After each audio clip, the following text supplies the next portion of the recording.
Uh, uh, uh, Good morning, y'all. Good morning. Good morning. Good morning. uh, uh, uh. Hey, Chud, don't honk out. Yeah, don't you honk out, boy. Sitting up here talking about people don't chimp out. I ain't finna chimp out. I'm finna smoke out. Chud, you jealous? Look here, Chud. Let me show you what I'm. Look at my posture right here, Chud. I want to show you something, boy. I want to show you something. I just finished working out. This is my workout outfit. But I want to show you my posture, Chud. This is what I worked out in today. I had my nice little socks on, Chud. Chud the dummy. I got my nice little tights on with my little socks. This is what I was running and working out in. See, I can smell the good air, Chud. Yeah, see, you up in that cell smelling shit. And I don't want you to chimp out. I don't want you to honk out. See, while I'm out here smelling the bees and the flowers, which your dumb ass could have smelled if you wasn't driving from your town to Nashville, because you ain't even from Nashville. But if you didn't decide to drive from one town to the next to fuck with people, then you could be smelling fresh air like this. It's a beautiful day, Chud. Look at the sky. I hope you in one of them sales where they won't let you see the mother sky, Chud, to send a message to all the other honky tonks. I hope you can't see the sky. I hope it's one of them sales where it's all concrete so that shit can fuck with your moral code. Cause you supposed to see the sun, Chud, the dummy. But you was so concerned with saying the N-word, you stupid motherfucker. Now you can go around there with some skinheads and say the N-word all day. We won't care. Your ass out society now, dummy. Hey, don't honk out, Chud. Let me light this up. I don't want you to honk out, Chud. See, we got this good stuff out here. See, the life is good, you dummy. If you wouldn't have been acting like a dummy, fucking idiot. It's a lot of idiots around this world using free speech not to speak up against government, but to go and be a fucking racist piece of shit, dummy. And that go for anybody, black or white. You don't use freedom of speech for stupidity. hmm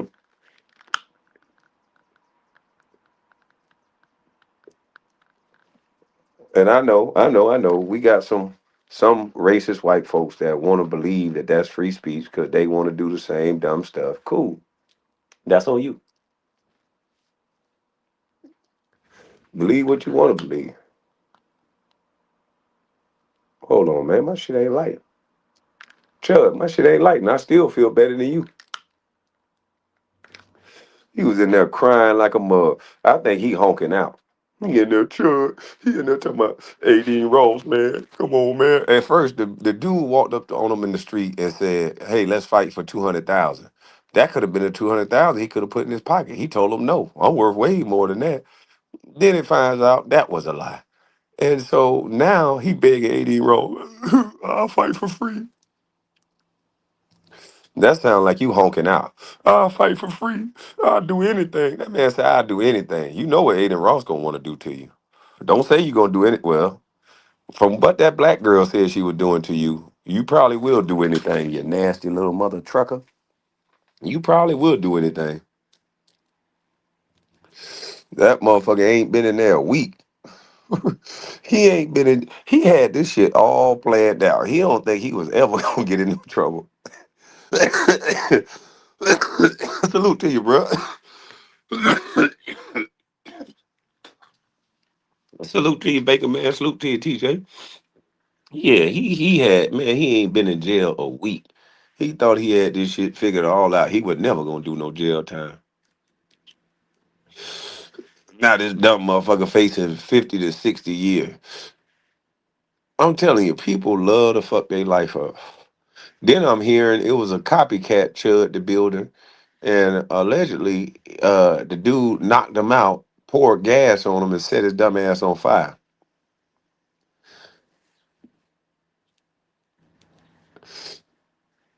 We got to get some more news about that story. He gonna fight for real in that mother truck. Yeah, I mean, this is stupid. I would never go to an all white biker bar and say, you peckerwoods in here are yags and you got little penises. I believe by the time I get out of there, somebody gonna try to kick my ass, if not all of them. To sit up here and try to play a bullcrap game like words don't mean something is stupid. To sit up here and act like black people are more sensitive than it's some sensitive motherfuckers, but as a whole, to sit here and act like you can't say something that'll rile somebody up is stupidity to me. Hell, you bet not look at a Latino woman too crazy. She'd probably pull out a razor and slice your ass 10 times. Oh, that was kind of prejudice. There's some fiery people in this world, and you don't want to run into them. You don't want to just say stupid shit to people. I'm telling you that now. You get foobar. But just keep trying to pull that out of black people and see. Like it ain't biker gangs in the world. In every race, you got people that don't want to be fucked with. And they move off respect. And if you say something disrespectful to them, they're going to fuck you up. And that's just the bottom line. And the way life works, the way I live my life like this. You don't start no shit and it won't be no shit. So I don't run around trying to start shit, you know. But if you start some shit, I'm gonna try to finish it as fast as I can, cause I know I'm right. Cause I'm not gonna run around here starting nothing with nobody. I think you're a jackass if you do that. And that's what the problem is. They looking at this as a freedom of speech thing, when that's not what freedom of speech was written for. Freedom of speech, your amendments are to protect you from the government.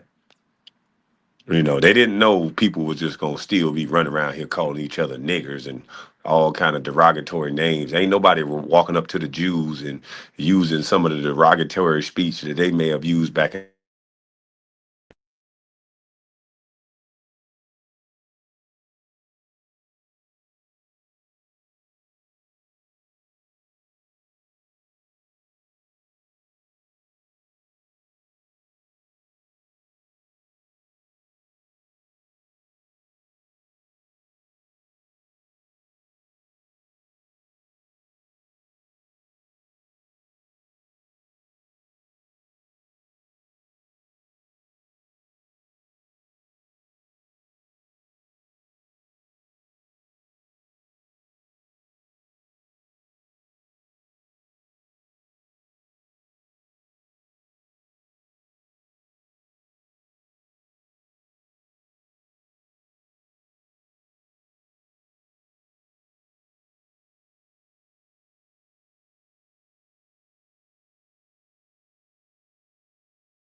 Sorry, guys. I had to get some business clear real quick.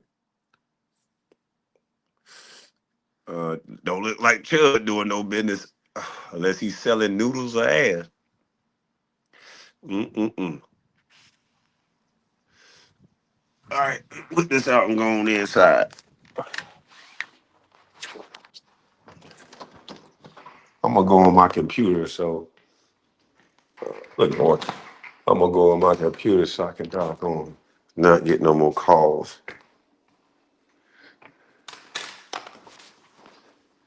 Cause this Chud, the dummy, got me dying laughing, boy. Chud, the dummy.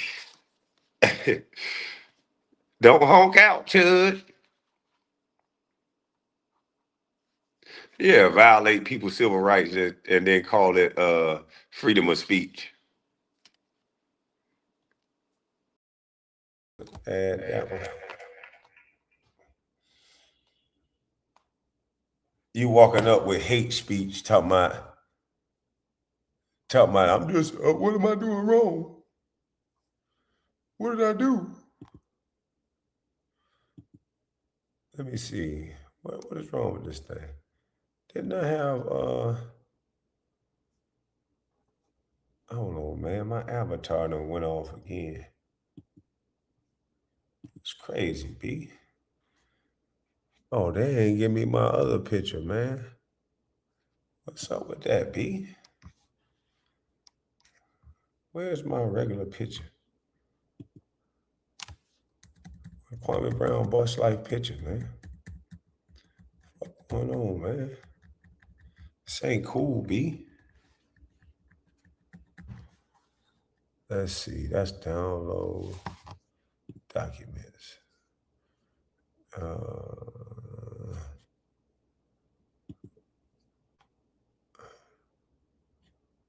I have to. That's crazy.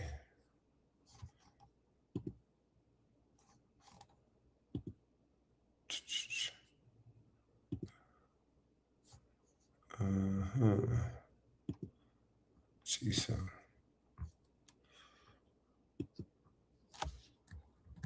Hold on, man. What the funk? I'm talking about the funk. I don't know what the funk going on.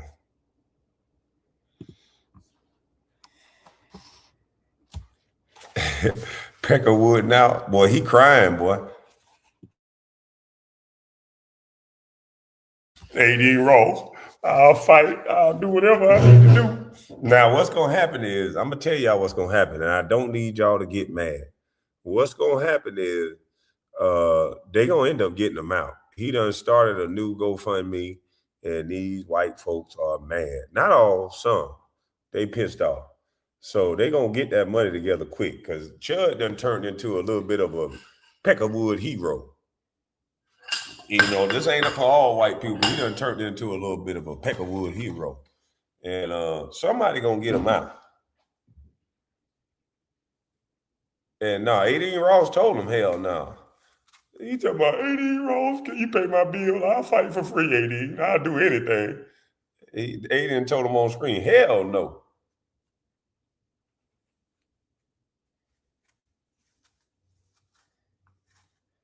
That dude is like plutonium, even though Adin Ross will say the N-word.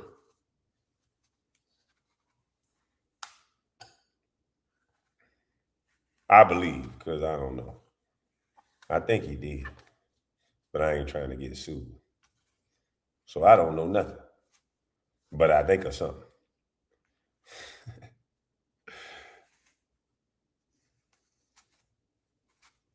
Sound like they whipping his ass in there. Man, I'm telling you, boy. Let me play that video.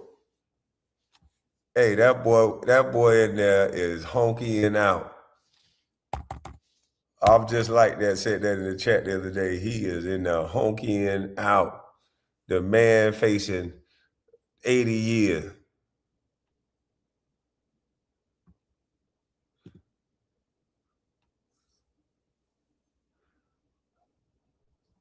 Cry, he will. Watch this. This is on Showface News.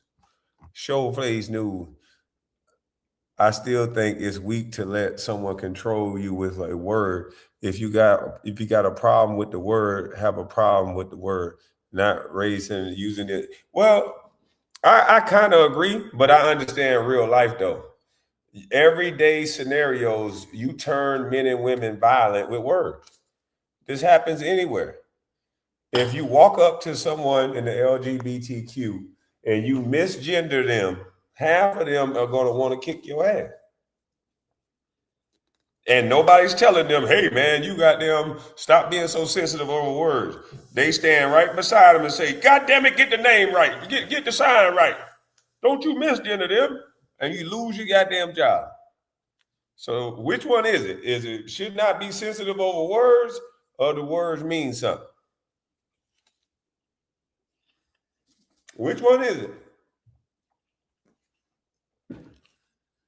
Because don't nobody tell the person that looked like a whole grown man when they say, what's up, dude? And he be like, I'm a motherfucking lady. You got to say, yes, ma'am. Or your ass canceled. So come on now, don't start this bullshit like y'all don't know words can incite violence. You know, that's what they saying. Words to me, I don't give a damn what you say. Fuck you. But everybody's not going to take it like that.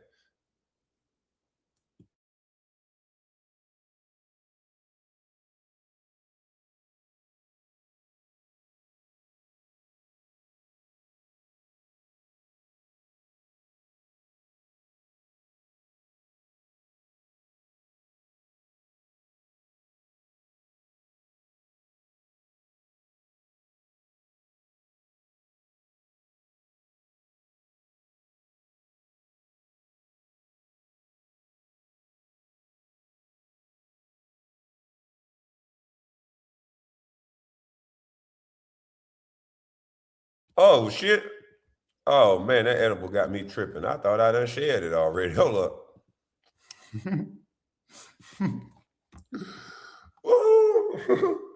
Let me rewind back. Words have meaning, but they don't control me. It's not about control. If I walk up to the average woman and I say, hey, how you doing? She might say, hey, how you doing back? But if I walk up to the average black woman and I say, hey, what's up, B? What's up, bitch?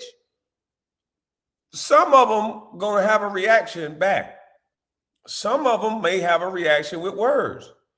Some of them gonna have a reaction with swinging at me. Everybody's not going for that. So to just sit and act like in real life, I'm a guy that I say in real life though. I understand that online ass talk about words shouldn't have no power and all that. That's great. That sounds good online. But in real life though, you walk up to somebody and the words that you say can get you fucked up. I'm just letting you know. That's just a fact. Okay? Just try it out. You know. I know what they tell you in the textbook. But just go try and apply that shit in real life though. You just better hope you get a merciful ass whooping. Or just don't get somebody that already got that switch on them.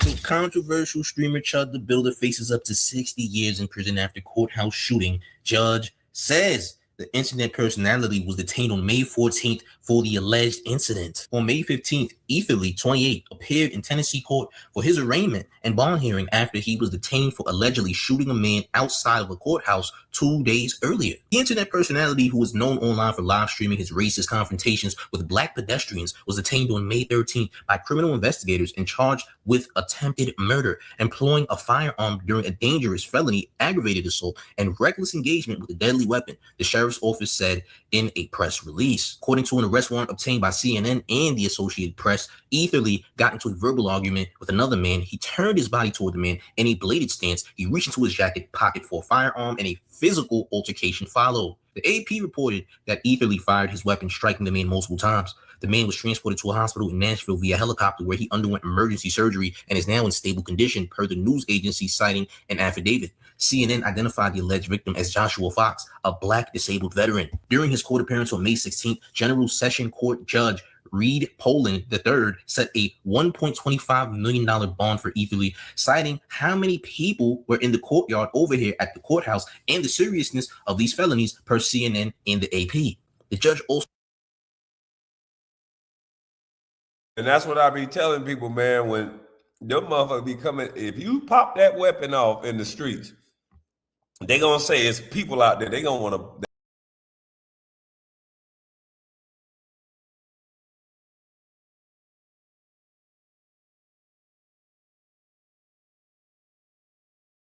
I don't know what the hell just happened.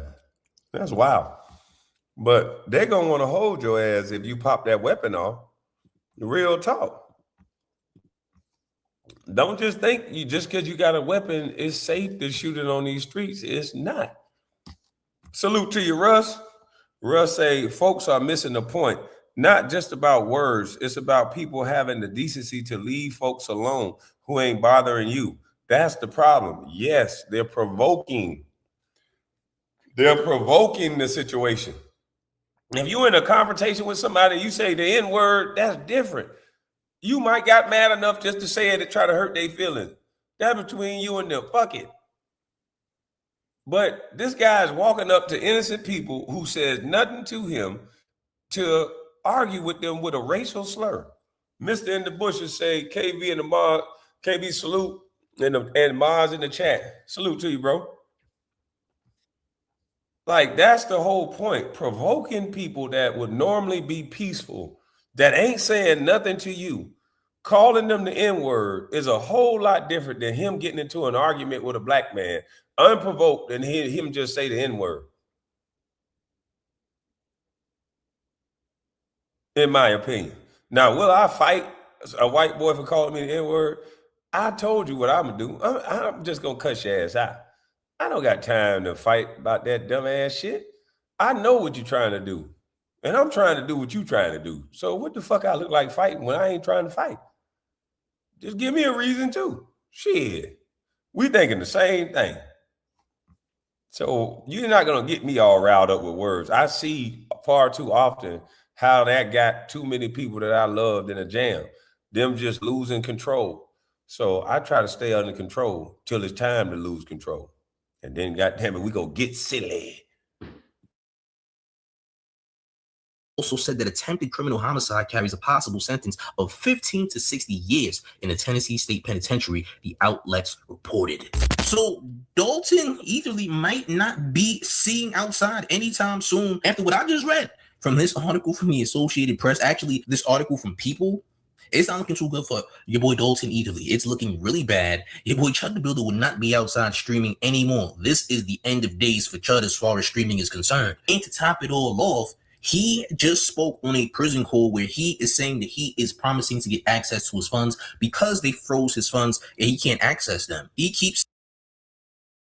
And that's why he chipping out for Adin Ross. He chipping out for Adin Ross. The man basically saying he'll probably pop that thing like he did allegedly for that lady that said she used to peg him. He said he ready to do whatever. He'll fight for free. This boy, woo, I don't want to be. Lord, please don't ever make me have to make that phone call. Damn, he ready for the industry, boy. If Puffy was out, let me not talk about Puffy based on what things said. Yeah, boy.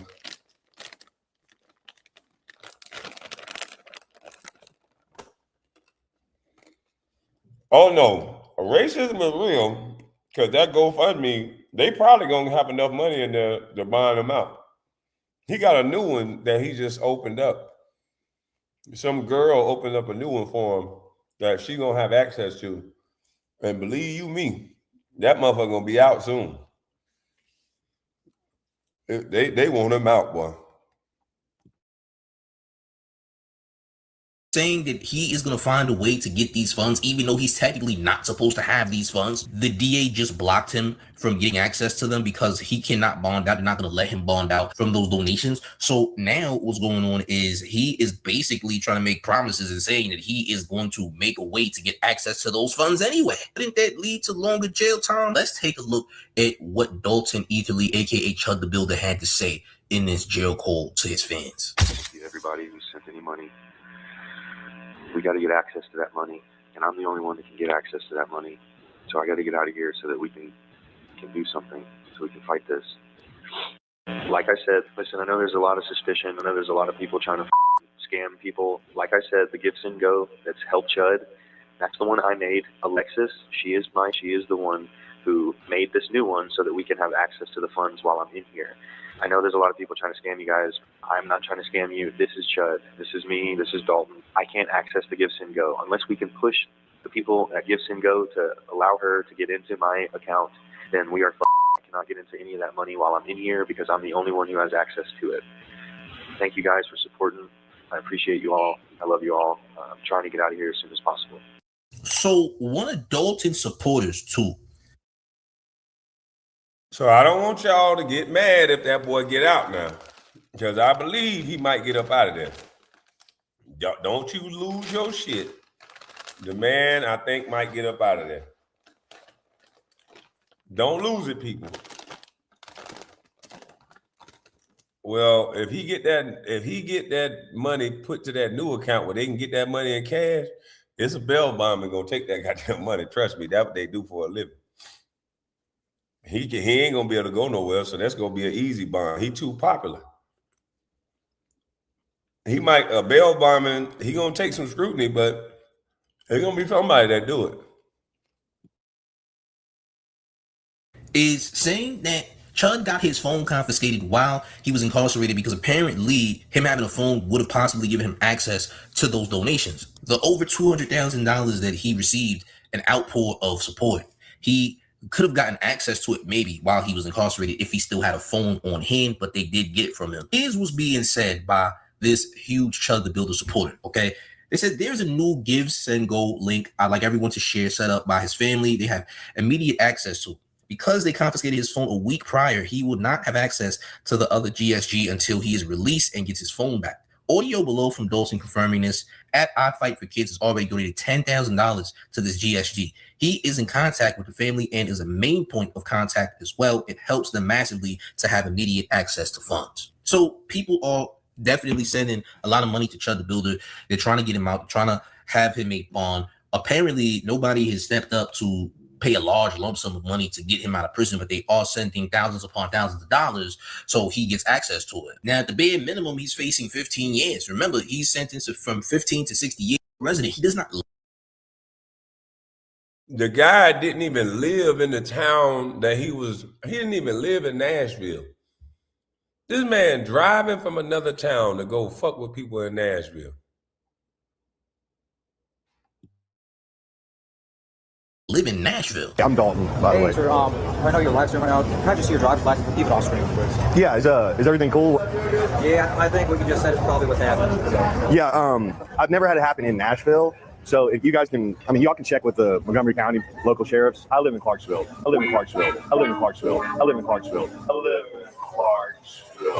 He went to Nashville to do what he did because guess what? He doesn't have to see those same people again that he did racist things to. He doesn't have to worry about being off camera, off stream, being targeted because he did something heinous to someone in the street, especially a black person. So Chud the Builder basically traveled to a different city of Nashville where he does not live to cause these problems because there's a high chance that he would never see those people again outside of streaming. But this guy is getting massive support, but the support really ain't going nowhere. Only his family has access to his funds. Boy, he in there shaking in his boots. He did all that acting like, I thought he was from Nashville. I'm like, damn. That white boy crazy. He's standing on business. He's walking through Nashville. I'm thinking this is his hometown. He coming from a couple towns over, so he don't got to see nobody he doing that to. Which that wouldn't have worked because he's so popular now Everybody know who he is. But salute to, what's this page again? Showface News. Y'all sub up. But we got to talk about AOC, man. AOC, this wasn't a good look. First of all, people in the South, I know y'all think they slow. Some of them slow as hell. They just talk like that. But the one thing they are is honest. And what you don't look like is honest. It don't look like on this photo I'm seeing, from this image I'm seeing of you standing behind a bulletproof glass. It don't look like you for these people. It looked like this is like the old kings and queens and the peasants. Like you up on a podium being guarded by, who the fuck is looking for you? They probably looking for you to make them a drink, but who looking for you? We all understand that Montgomery is not alone, that you all are not alone. And for all of those watching today, when they ask, what do we do in this moment? I feel helpless. What action can I take? It is time for the North to pull up to the South. It is time for New York to pull up to Alabama. It is time for all of us to come to Georgia, to Louisiana, to Tennessee, to Mississippi. They think they can draw us out of power. They do not know the sleeping giant that they just awakened. I want to make sure that we all understand that Montgomery is not alone. So she wasn't thinking about Montgomery before she realized them damn districts was gonna get redistricted, them lines was gonna get redrawn. She wasn't thinking about Alabama. Now she want to come down there, and you should have never pulled up like that, because Alabama people real. They like confrontation any damn way. So you behind a bulletproof glass, you just look scary. People don't look at that as authentic and real. And what the hell is New York pulling up anywhere when New York is fucked to the up right now? Y'all got a socialist, crazy son bitch that's running off billionaires in New York. Y'all got a mayor and a governor, they fucked up there in New York. How the hell y'all gonna fix up somewhere else? Y'all made New York a sanctuary city. There's people stabbing motherfuckers on the way to the bodega, slapping down old people, beating motherfuckers on the train. Man, are you crazy? How can you leave New York when you got so much stuff to fix up in New York? If Alabama start looking anything like New York, if them Alabama was anything like me, they would have said, hey, you need to carry your ass back to New York. Have you seen New York? Where the rats chasing the cats? Shit. Man, please. How the hell you gonna come from New York like it's the 1980s or some shit when New York was really booming? Like it's the early 2000s. This is the 2026 New York. Trash every goddamn well. You can't ride the train, can't get no medicine. You fucked up there, boy.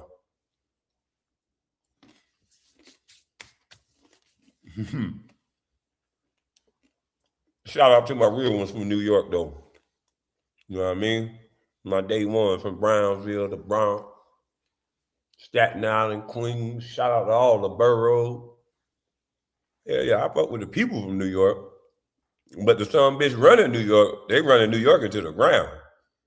New York is the rotten apple right now. That shit rotten. And they know it. It's people moving from New York left and right. Don't get mad at me. It's people moving from New York left and motherfucking right now. People that still love the North, they moving to New Jersey, Connecticut. They once loved New York. If you ain't got no money to stay in Manhattan or right around them areas where it's still cool, then you fuck. You know. If you ain't got $18,000, $20,000 a month, a minimum for rent, shit, you fuck. These motherfuckers in New York paying $3,500, $5,000, ain't got no washer and dry. I'm like, what the fuck? Yeah, this man, them rats chasing the cats up there. Them rats so big. What? Them rats will catch a cat slipping and whip his ass. What? Them motherfuckers, them the biggest rats I ever seen. They ain't scared of humans either. They just walk on, but don't fuck with me. Shit. Man. New York can't have guns up there. Boy, there's plenty of guns in New York. Shit, it just, none of the citizens ain't have none. The criminals playing Russian, the criminals just picking them niggas off in New York, boy. And then people just walking on the street. Oh, shit, stop. Oh, my ass. That's why I live in the South. You better be careful how you tread in the South, goddamn. Mm-hmm. We ain't got to be scared of our real niggas in the South.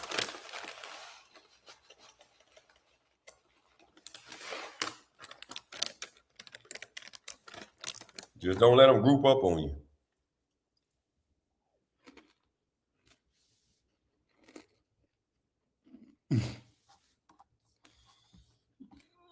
But let's hear AOC just really say nothing. That you all are not alone. And for all of those watching today, when they ask, what do we do? If you with them, they might well be alone. Listen, these people put the illegal immigrants over the citizens in New York, but coming down to Alabama talking about you not alone. The hell if they not. They alone in a motherfucker. AOC care about illegal immigrants. They don't give a fuck about no black people. Man, Kanye West was right. He said George Bush don't like black people. I'm going to take it a step further. These Democrats don't like black people. Hell, they don't even like America. Trump asked if you want to put America first, and this is what these Democrats got to look themselves in the eye. Your party don't fuck with you no more. The party don't fuck with them no more. How can you be a Democrat right now when they literally, Trump asked them, can you want to put Americans over illegals? Now one of them son bitches stood up. How in the fuck can you say you a Democrat in today's society when they won't even fight for you before they fight for a motherfucker that'll swim across your border illegally? You got me fucked up. See, I listen to understand. I don't listen to respond. And that told me what I needed to motherfucking hear. That broke my heart. Boy, I ain't break your heart. To hear somebody say they will put illegals over you as an American when your ancestors fought and died and worked these fields before them motherfuckers for the free. And now you telling me you willing to take care of some people that come here illegally before you take care of our military veterans? And now you over here talking about they redrew the lines and all this other shit, trying to scare people like that got anything to do with anything. It's your ideology that's fucked up. The whole party done turned into the party of the illegals and the scarecrows. And I ain't even going to elaborate on scarecrow. It's for the illegals and the scarecrows. That's it.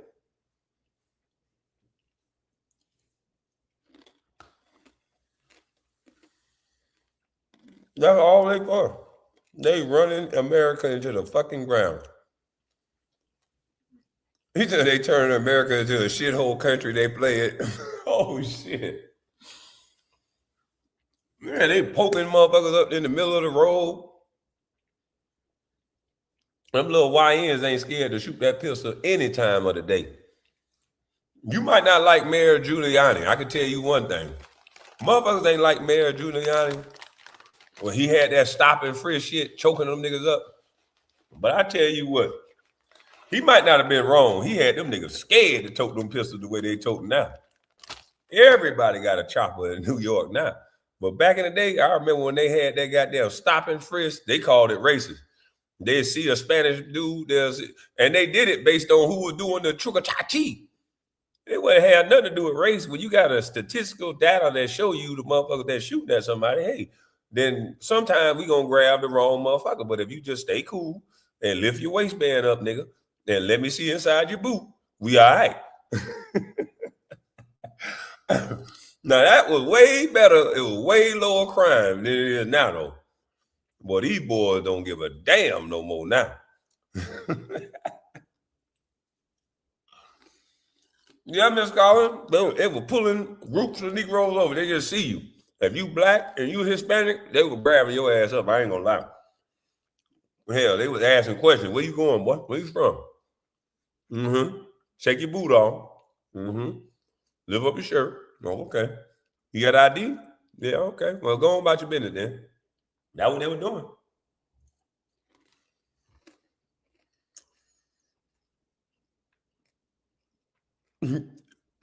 KB Gillian. Giuliani was what? On some bull corner. Let me pull it up some more.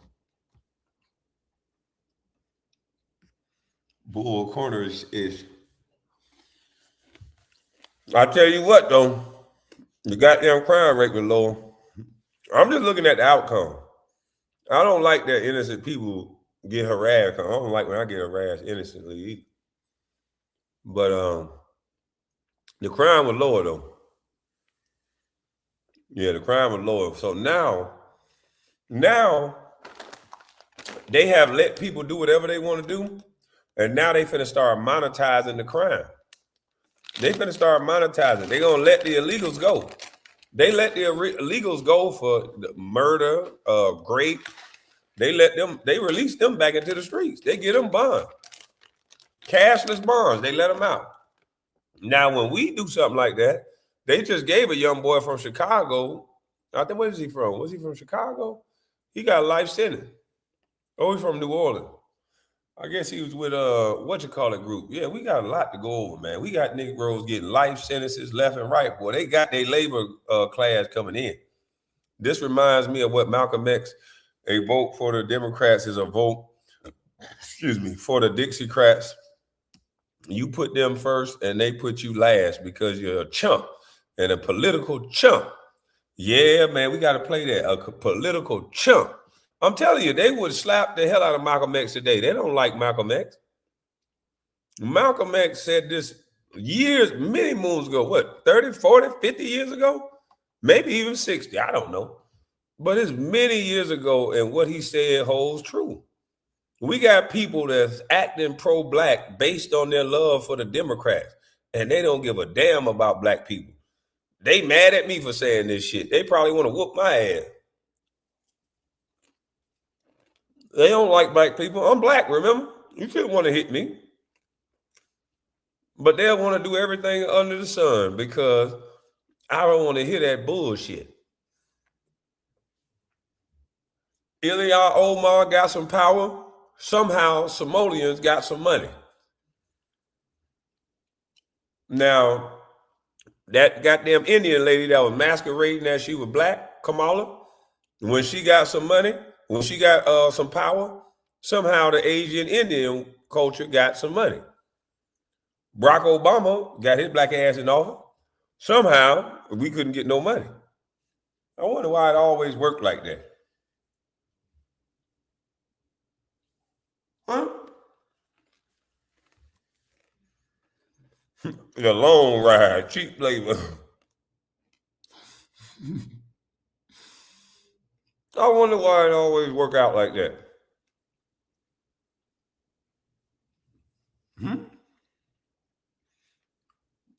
Yes, man.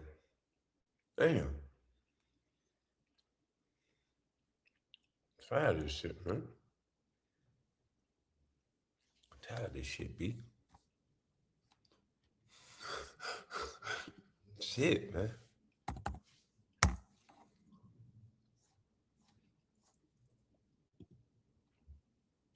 Motherfucker done turned me into a goddamn. Shut up, boy. Shut up. Know what I'm saying?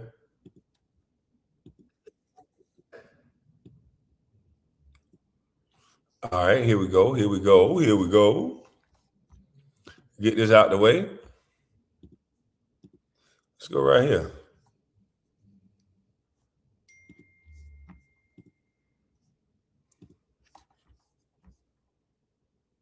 Y'all black Democrats love to quote Malcolm X when it's beneficial to y'all. But why nobody post about this Malcolm, the ballot or the bullet Malcolm, the Malcolm that called black voters political chumps for giving loyalty to politicians that only show up during election season. Watch this carefully. The Democrats have been in Washington, D.C. only because of the Negro vote. They've been down there 4 years.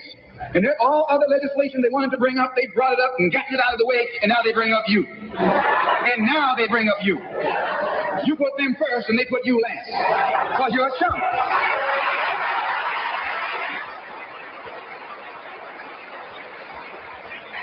A political chump. In Washington, D.C., in the House of Representatives, there are 257 who are Democrats. Only 177 are Republicans. In the Senate, there are 67 Democrats. Only 33 are Republicans. The party that you bash controls 2/3 of the House of Representatives in the Senate, and still they can't keep their promise to you because you're a chump.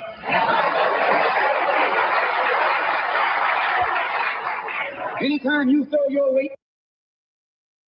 Damn, at that time they controlled everything. And still they didn't do nothing for them. God, so how did they, wait a minute, man. Are they putting something in our drinks or something?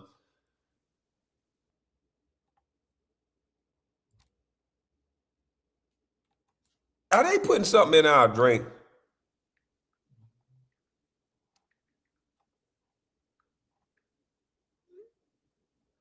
They gotta be putting something in our drink.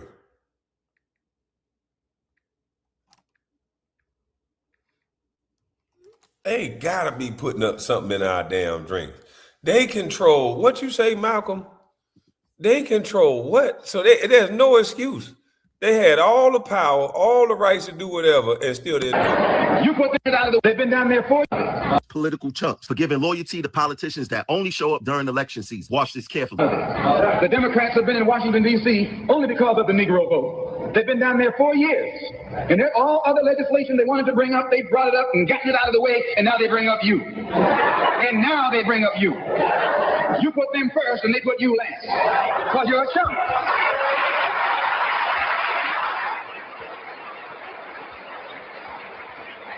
A political chump.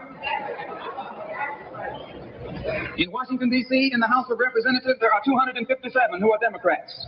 Only 177 are Republicans. In the Senate, there are 67 Democrats. Only 33 are Republicans.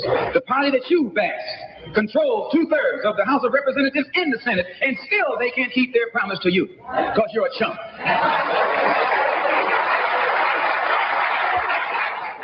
Anytime you throw your weight behind a political party that controls 2/3 of the government, and that party can't keep the promise that it made to you during election time, and you're dumb enough to walk around continuing to identify yourself with that party, you're not only a chump, but you're a traitor to your race.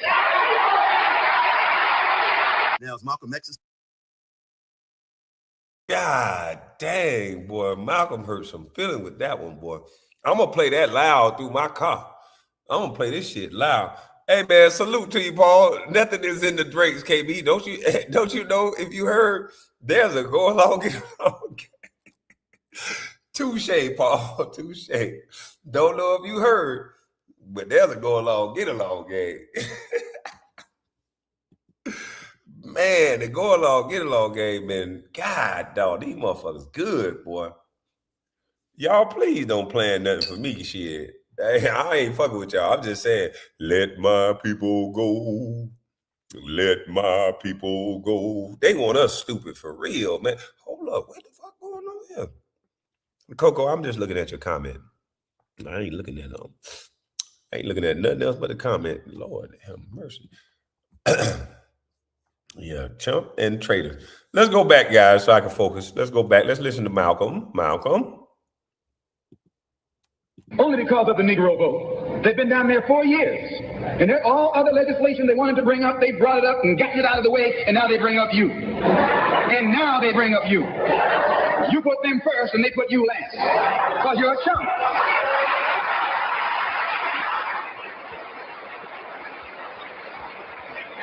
A political chump. In Washington, D.C., in the House of Representatives, there are 257 who are Democrats. Only 177 are Republicans. In the Senate, there are 67 Democrats. Only 33 are Republicans. The party that you backed controls 2/3 of the House of Representatives and the Senate, and still they can't keep their promise to you because you're a chump.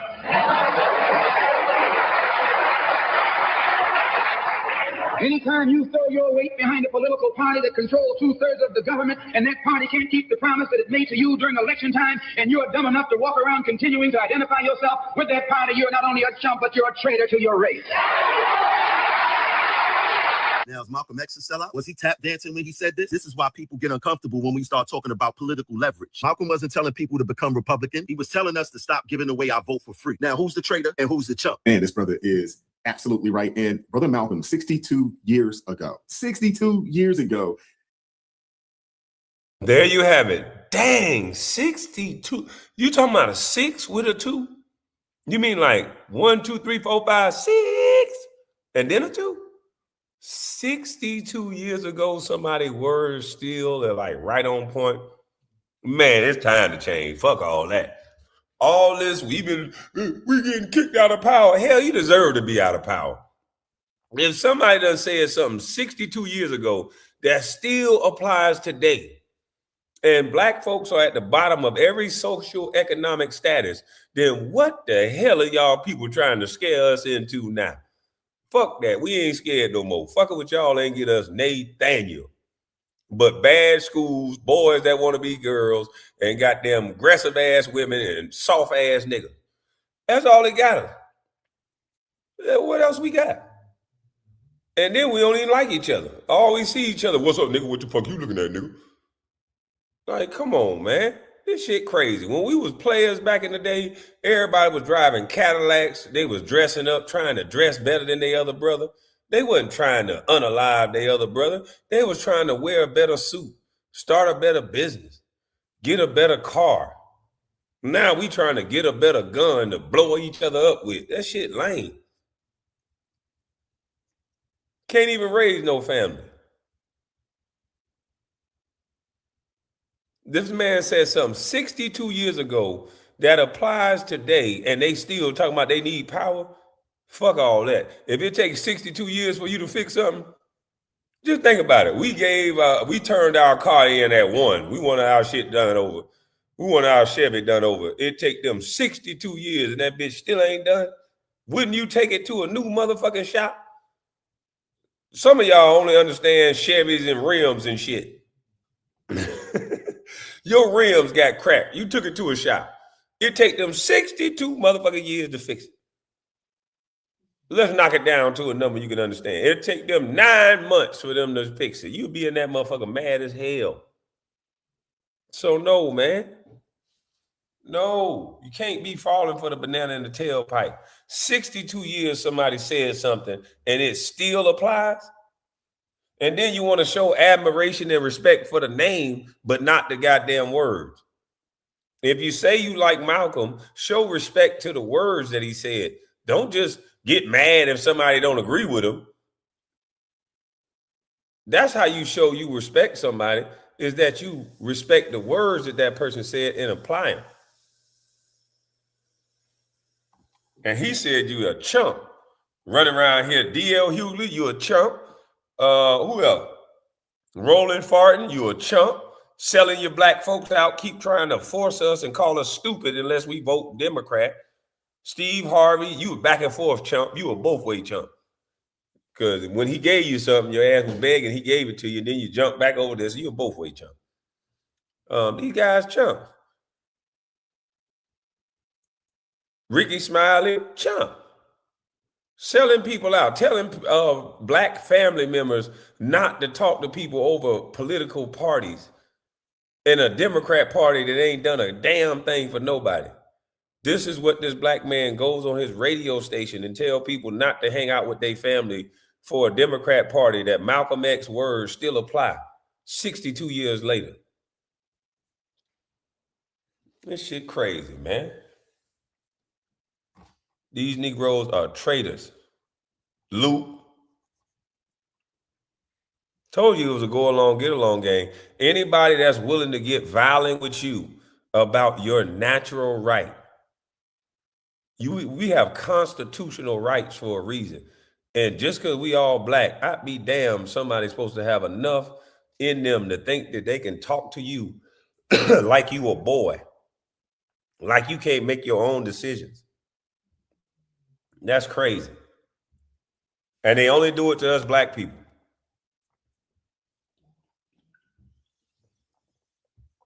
You will never hear nobody tell a white boy who to vote for. When I said respect me like you respect them white boys, that mean mind your fucking business. I was very clear. Some of y'all didn't understand me when I first came online. I said I compete with white boys. Some of y'all thought that's because I want to be white, because y'all don't understand.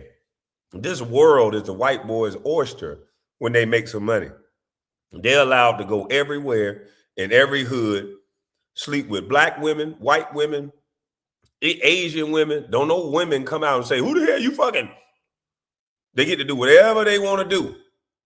It ain't no Negroes chasing them up the street, trying to shoot them. There's no coalition of women that's trying to cancel them just because they're successful. So yeah, I knew what I was saying when I said, respect me like you respect them white boys, because it's spin the gamut. You ain't trying to unalive me. I can not have a pistol every fucking way I go, because you know better than shoot at that white boy. Motherfucker just showed you he could disrespect the hell out of you. You still ain't do nothing. The police had to stop him. We only try to act like we tough when the camera rolling and it's for when it's a black woman, when you know you ain't gonna get shot. For yourself, black man, you don't never stand up for yourself. We don't never stand up for ourselves. Shit crazy. It's weird. I stand up for myself. I know I'm not the guy that y'all thought I was supposed to stand up while I was making money and all that shit. Hell no, that's the time to shut the fuck up.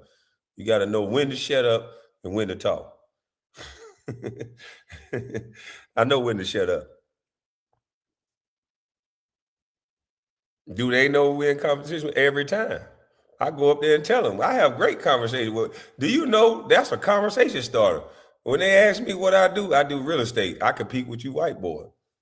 That's a conversation. They think that's the funniest shit in the world. They come up to me all the time talking about what I'm saying on YouTube. They don't get offended. They're not offended by nothing I'm saying. Now the redneck racist ones that don't like me, the hell, they ain't like me whether I close my mouth or not. But yeah, it's a conversation starter. They think the shit funny. They know they got a 400-500-year head start. So it's just a conversation starter. It ain't no beef. That's why I say a healthy competition. You know? That way you teach each other shit. See, when you compete with a Negro, somehow somebody always end up unalive.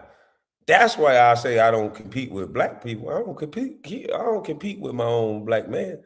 No. We don't know how to sometimes compete without getting so macho that we end up unaliving each other. I'm straight. You see down there in Texas, Jay Prince Jr. got the girl, won the girl. And still had to just showboat on a nigga, make her lick his arm and do all kind of shit, talk to him crazy. And now somebody almost got unalive. So no, I don't compete with niggas. Yeah, I want to live. I don't understand that. If she gave you some, dog, she gave you some. Fuck you telling me for? It must not have been good. I told, look here, I'm not into niggas, so quit telling me what you doing in the bedroom, boy.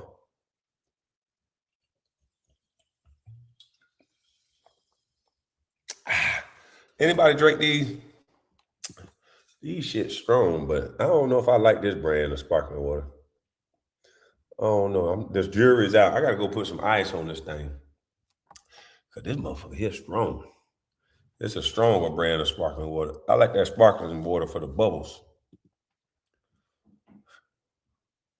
What the hell is that? All right, order. You better not let nobody run up on me. Shit. The fuck What is that? Hold on, y'all.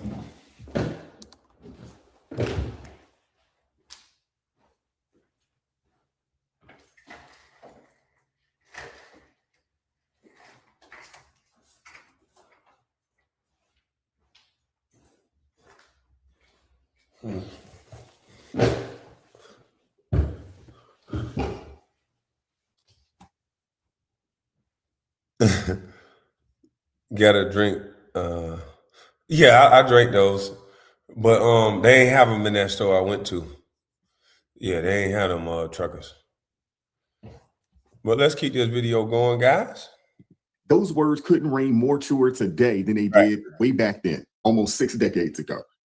I'm going to showcase some people out there that are continuing to tap dance for the Democrat Party. They want you to stay on that Democrat plantation. And instead of just saying, you know what, we are going to have to compete based off of ideas, policies, and agenda. No, woe is me. It's white supremacy. And that's the reason why these districts.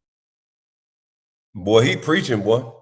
They don't want to just compete. Instead of saying, hey, we don't want to compete, they trying to give people the illusion that we don't have a right to vote. I'm like, this don't even make no damn sense. How are you giving somebody the illusion that they don't have the right to vote when they fucking do? My baby mama just went and voted the other damn day. She voted wrong, but she voted. Like, who is telling people they can't vote? That's stupid. Quit lying on the guy. How Sister T said, quit damn lying. Are the way they are, when in all actuality, when you look at these blue no matter who districts, the way they gerrymander them up, they're some of the poorest places in the country. This academic system is some of the worst in the country. So all you get is representation. You don't get anything tangible.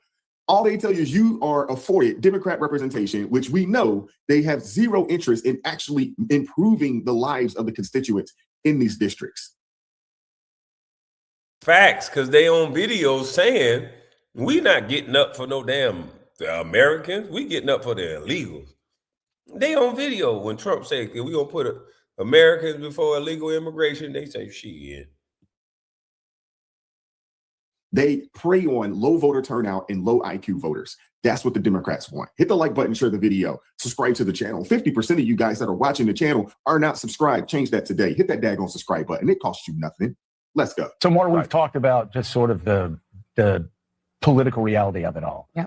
And I do think I always thought that this would end up hurting Republicans at the end if they got their wish. But let's talk about the other side of it, which is, of course, Civil Rights Act gutted yet again. This has been the rights dream since the Civil Rights Act was passed. Yeah, I mean, I think to Jonathan's point, we actually don't know what this means for the national Republican or Democratic Party overall. That's going to play out. What we do know so far is that Black political power in the South and therefore in the country has been severely diluted and kneecapped. And that's both in terms of representation. So the ability of these voters under Section 2 to choose someone who often happen to be Black, but not always, as is the case with Representative Stephen Cohen in Memphis.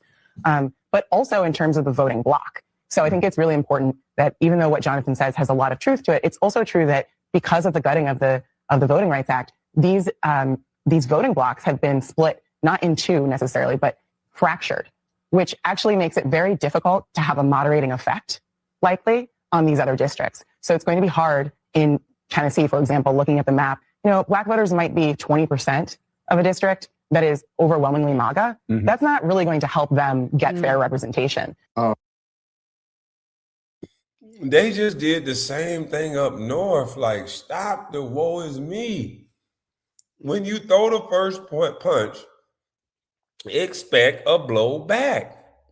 Y'all threw the first punch. Quit all this crying now. We just want to speak on Memphis.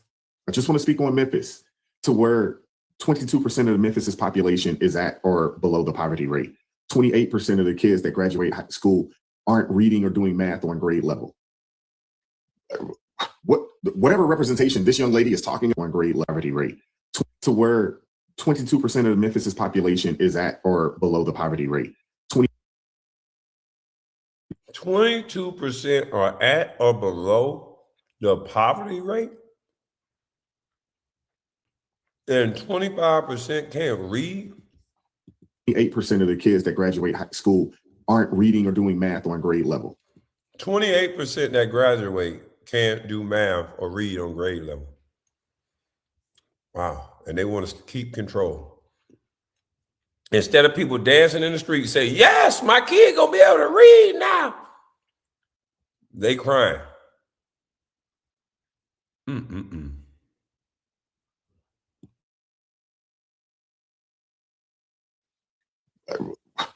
Whatever representation this young lady is talking about, it isn't working. They've had control for 51 years and they've shown that they could care less about the population. They could care less. And to be honest with you, I think it is past time for Black people and the people of District 9 and so many other districts around this country that has been gerrymandered based off of race to get something different. It's past time. Past time for it. Everyday people know that the system is stacked against them. They know it in their bones, and they don't always have the words, that we want to use. They know it. Do they feel like they can change it? They feel it. Yeah, I think that's that. That's the thing. Do people feel empowered to change it?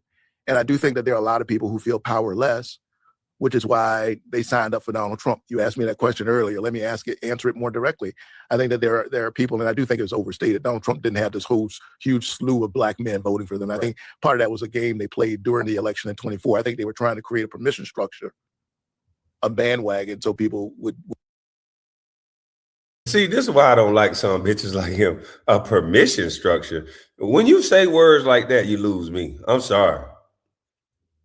When you say words like that to me, when I wanted to get out of my mother's house early because I don't want to be told what to do. I got ideals. I got things that I'm thinking about that I want to get done. No offense to nobody, but this is my life. So, yeah. So to hear a man say some shit like that, as if I can't make my own decision, is crazy to me.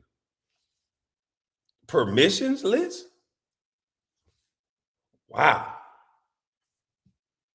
Boy, look at here. Let me rewind that back. Question earlier. Let me answer it more directly.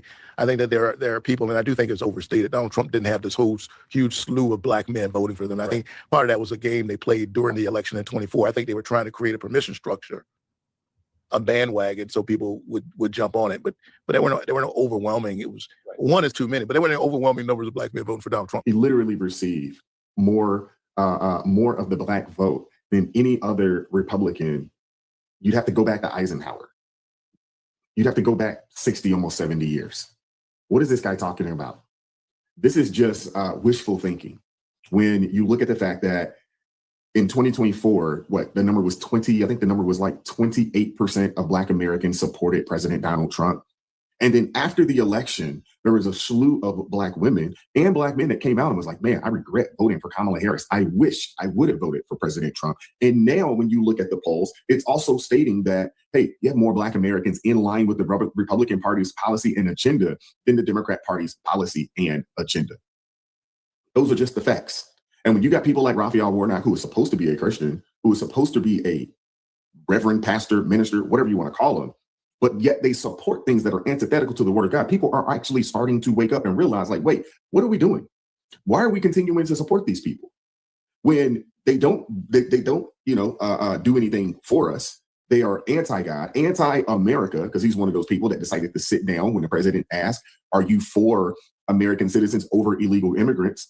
So what people are starting to realize is that the Democrat Party, it's a net negative for America. And if they ever get their way, and if they ever get their way, it's going to push us towards the one world government that they would like to have implemented by 2030. President Trump said this, I don't know, 5, 6, 7 years ago. He said, it's not really me that they want, it's you that they want. I'm standing in the way. And he's slowing down their progress of what they ultimately want is that one world government. Raphael Warnock's a clown. He's a hypocrite. And he's one of the sellouts out there that we continue to talk about on this platform. My grandparents are Black, all 8 of my great-great-grandparents, all 16 of my great-greats. On my mother's side, my ancestors were enslaved in Alabama. On my father's side, we were enslaved in Texas. I am not oppressed. I'm not oppressed, and I'm not a victim. I'm neither oppressed nor a victim. I travel all across this country of ours. and I check into hotels and I fly commercially and I walk into retail establishments and I order food in restaurants. I go wherever I want, whenever I want. I am treated with kindness, dignity, and respect, literally from coast to coast. I have 3 children. They are not oppressed either, although they are victims. I've taught my children they're victims of 3 things: their own ignorance, their own laziness, and their own poor decision making. That is all. My children, we are not victims of America. We are not victims of some unseen 190-year-old force that kind of floats around in the ether. Putting critical race theory into our classrooms is taking our nation in the wrong direction. Racism in America would by and large be dead today if it were not for certain people and institutions keeping it on life support. He's absolutely right. Thomas Sowell said, hey, racism isn't dead, but it's definitely on life support. And Democrats are doing everything that they can to keep it alive and well. That's why they throw out these old tropes.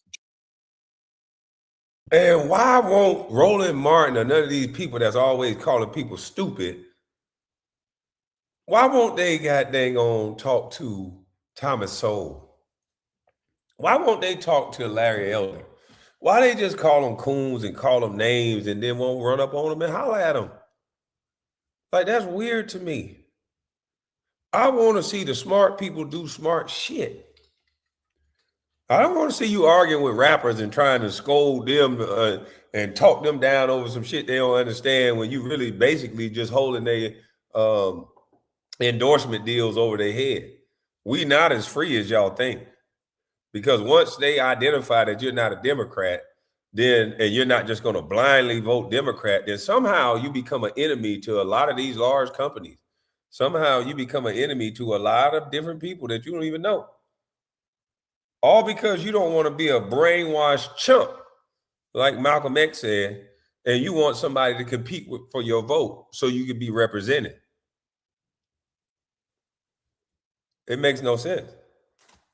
But here we are today saying the same shit because we got a black go along, get along gang, not just black. We got a go along, get along gang out here saying and doing anything to keep power.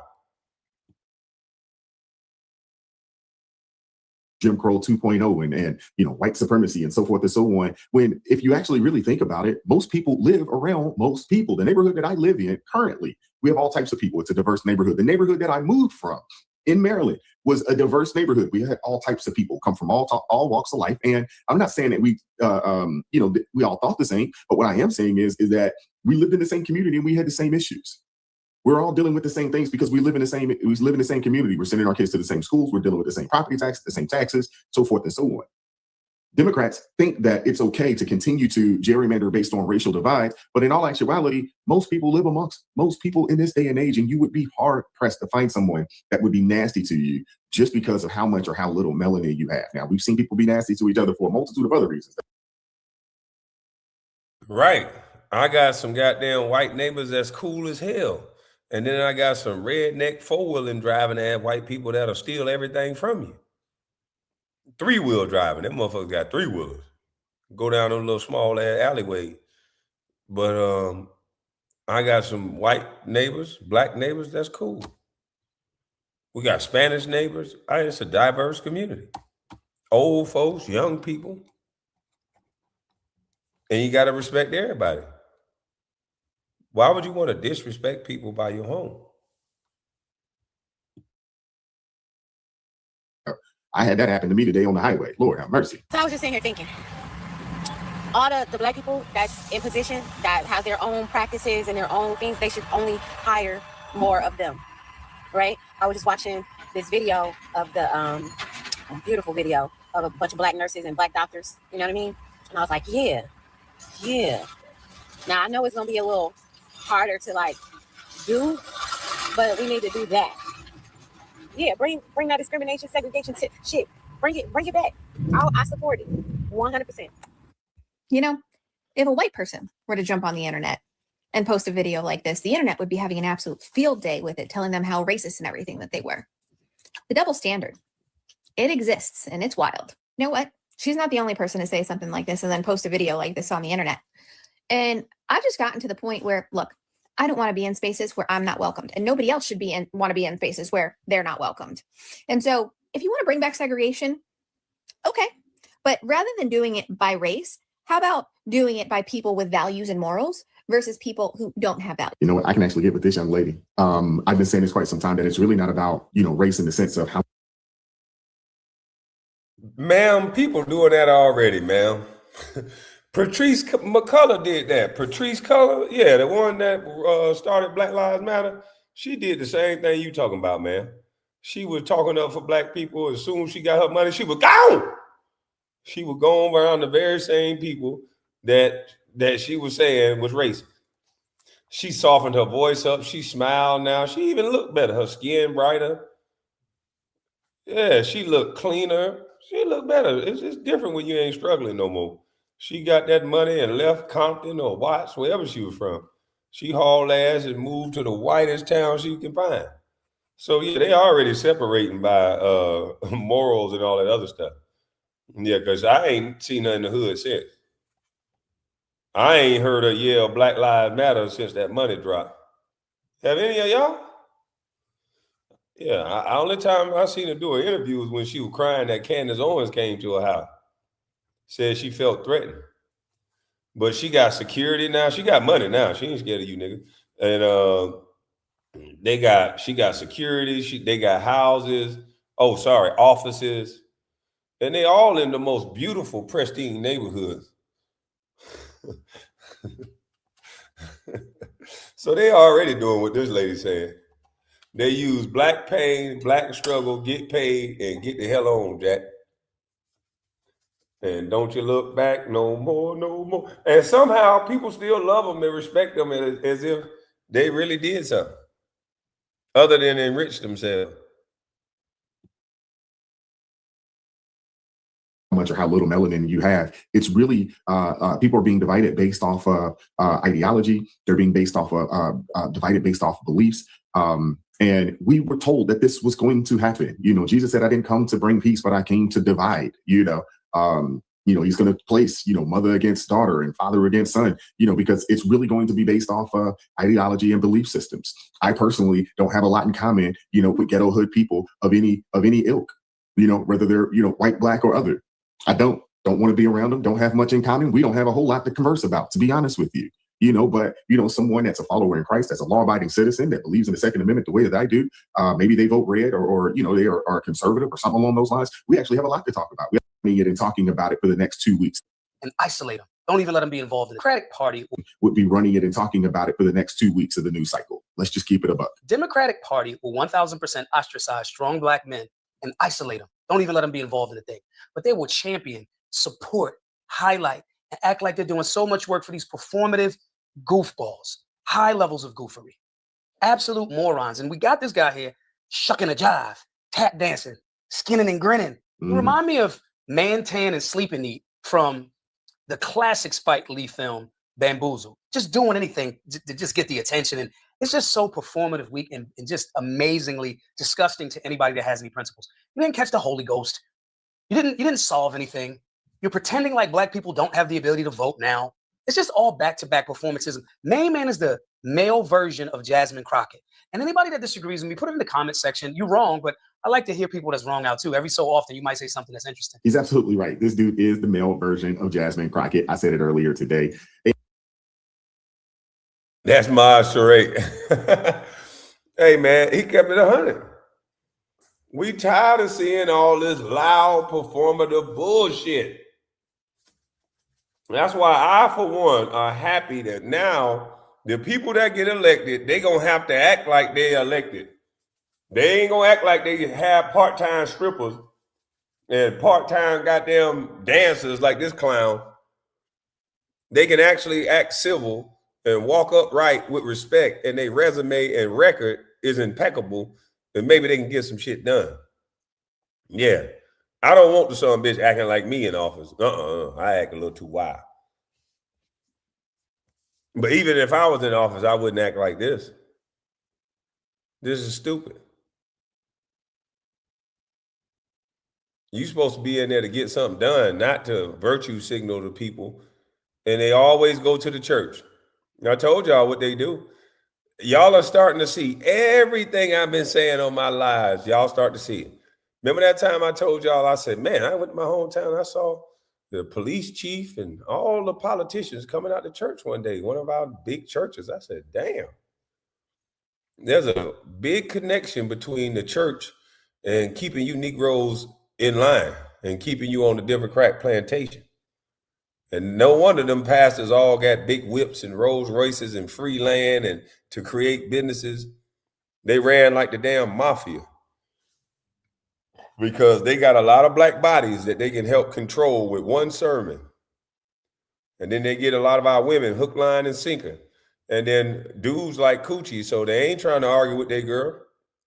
You ain't voting for Trump. Hell no. You gonna goddamn vote for goddamn Hillary. You gonna vote for goddamn Kamala. Most of these niggas just following suit because they don't want to get kicked out. And that's sad. Mm-hmm. That's sad, boy. Should have been like me, stayed single. Motherfucker was married 40 years. And this Trump thing ended their marriage. Damn shame. Damn shame. I see why they want all men married. And when you start talking about, the Voters' Right Act of 1965, no one is losing their ability to vote. No one is. When you think about that, it created to enforce the 15th Amendment, which protects the right to vote regardless of race. And Voters' Rights Act of 65 is still being upheld to this day. It banned the literacy test. There's no literacy test coming back. That's not happening. It prohibited racial discrimination in voting. There's no racial discrimination, coming back when it comes to voting. Simple as that. It's not happening. And it also allowed the federal government to oversee voter registration and elections in areas with a history of discrimination. So when they come out here and say, oh man, this is disenfranchising black people. I know. You have to be married. I learned that, Paul. You have to be married to sit on a lot of boards. You have to be married. I'm like, damn. Oh, it shows responsibility. Bullshit. I got to show responsibility to baby mama and all. Nigga, you got to pay. Shit. So now, it's just think about it. When these political things came up, a lot of men, they didn't want to lose their house. They don't want to lose the life that they got. So some of these men did not vote, or either they voted for what, like their wife wanted them to vote. That's what a good man would do. He's not going to lose his family over that. But see, a man like me, if I'm convicted by something, you better not get in my way. Fuck that lady. You want to end this shit? Yeah, because no, you're not finna run me like that. You can go do what you want to do. I think you should listen to me. But if you don't want to listen to me, you damn sure ain't finna tell me what I'm finna go do. I don't know if I'm the marrying type, because if my wife ever say some shit like that, we could have a 3-year-old, a 15-year-old, or a 1-year-old. If you say some shit like that, I don't think you love me. Yeah, I just don't think you love me, baby. You went lie before God. You said for better or for worse. And this the damn worse? So now a lot of these men have become weenie dogs in their household because of that thing called divorce. So they're being controlled. And I look at that as another form of some bullshit. Like, no, I'm not going to go into a household and be a second-class citizen to my wife. No, when I get a wife, I want her to be a good thing, not a goddamn thorn in my side. Fuck no. I need space.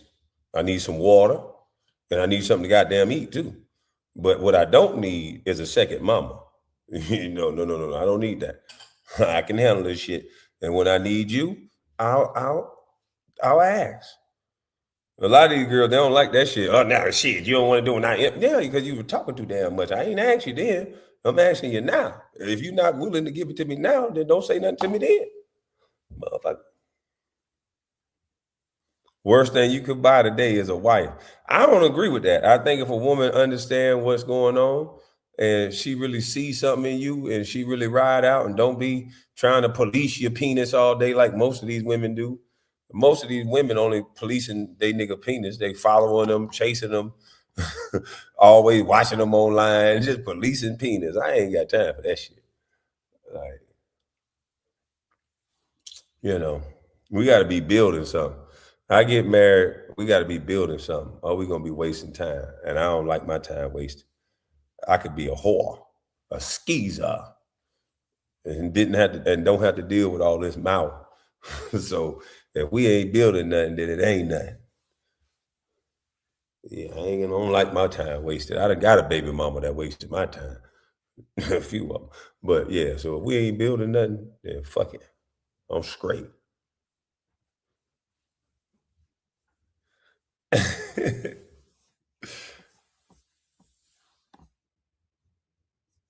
He said about huh in my Dick Gregory voice. What they're really saying is that it's forcing the Democrat Party to have to compete for the vote. When you are seeing states like Tennessee want to wipe out. Don't you misinterpret what I said. Don't get me in goddamn trouble. I ain't say I'm hoeing. I said I could be a hoe. Yeah, I am. No. Don't try to get me in trouble. Did I hear you say you were hoeing on your live? Yeah, y'all women know y'all hear what y'all want to hear. I said I could be a hoe. Just like women could be exploring options. See, I ain't even gonna say hoe for y'all.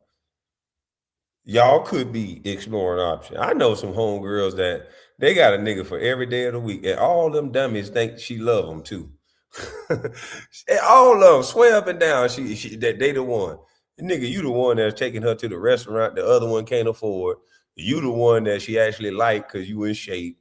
You the one that could fly overseas. And you the dumbass nigga that's over here that's married, that's skinning down everything to her, you fool. And that's all it be. Y'all girls way bigger players than us men, so don't even try.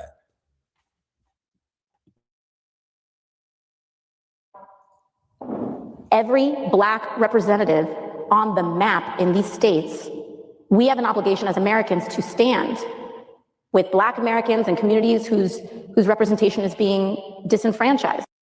I wanted to show you guys this because that's what Democrats will continue to tell you. They will continue to say that, hey, this is Jim Crow 2.0. The dude to the right is Representative Cohen, who is currently the District 9 congressional representative out there in Memphis.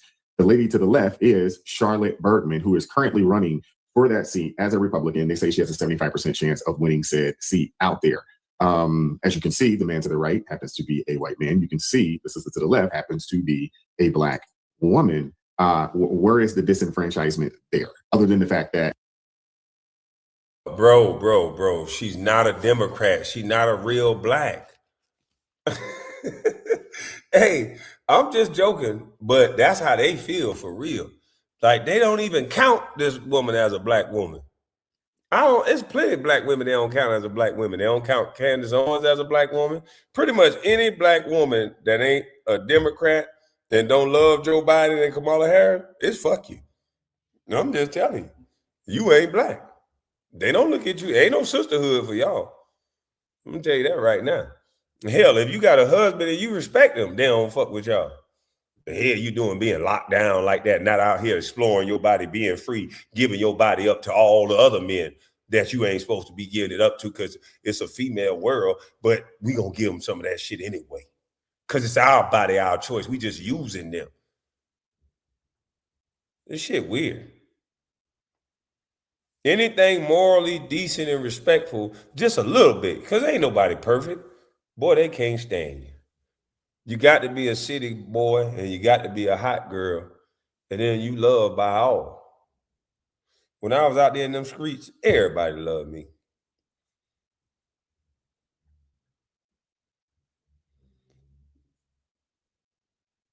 No, he didn't. He ain't even in prison. He in the jailhouse.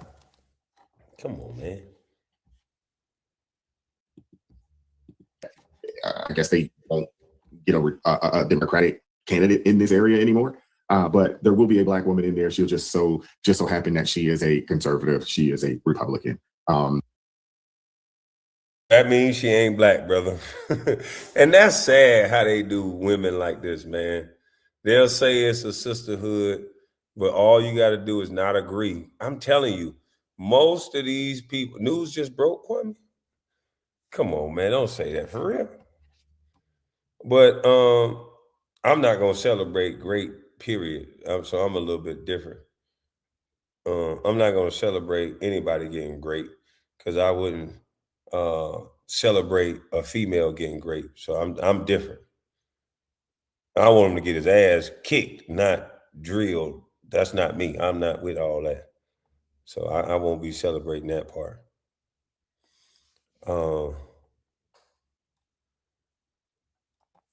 But let's finish this video up because I got a crazy video for y'all after this.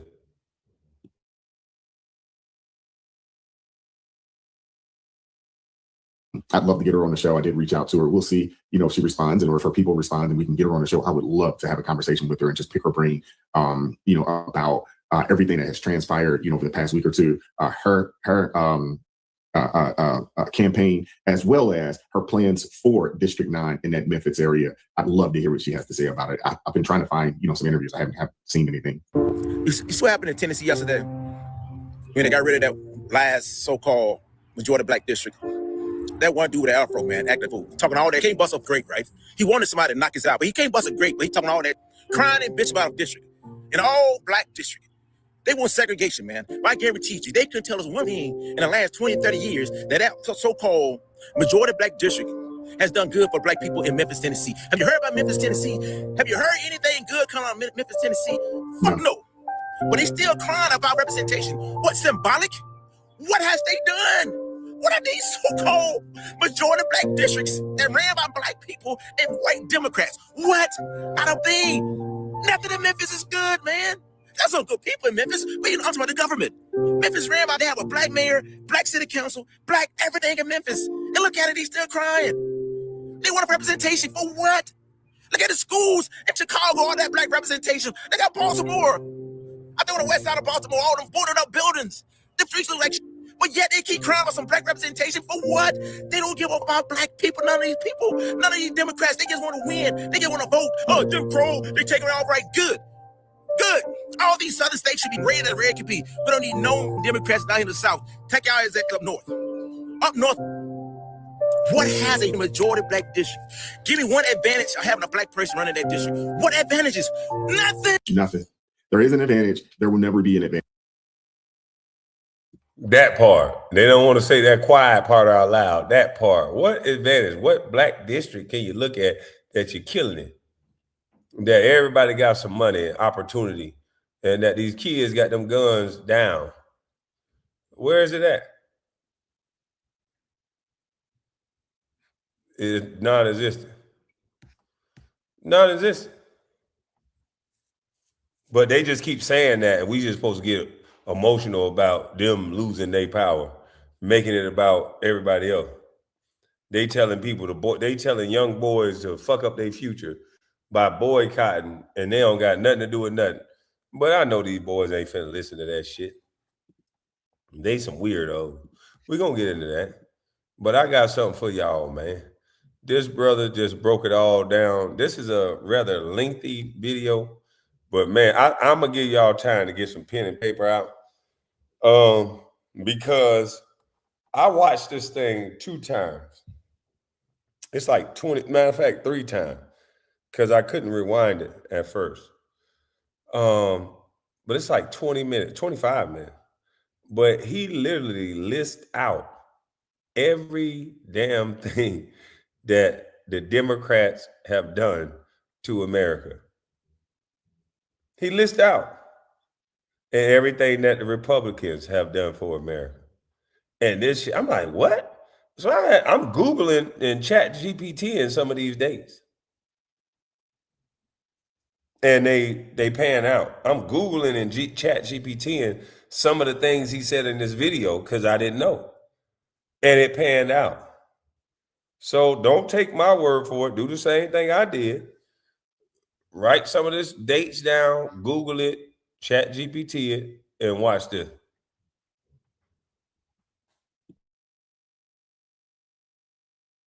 I'm about to break this down, right?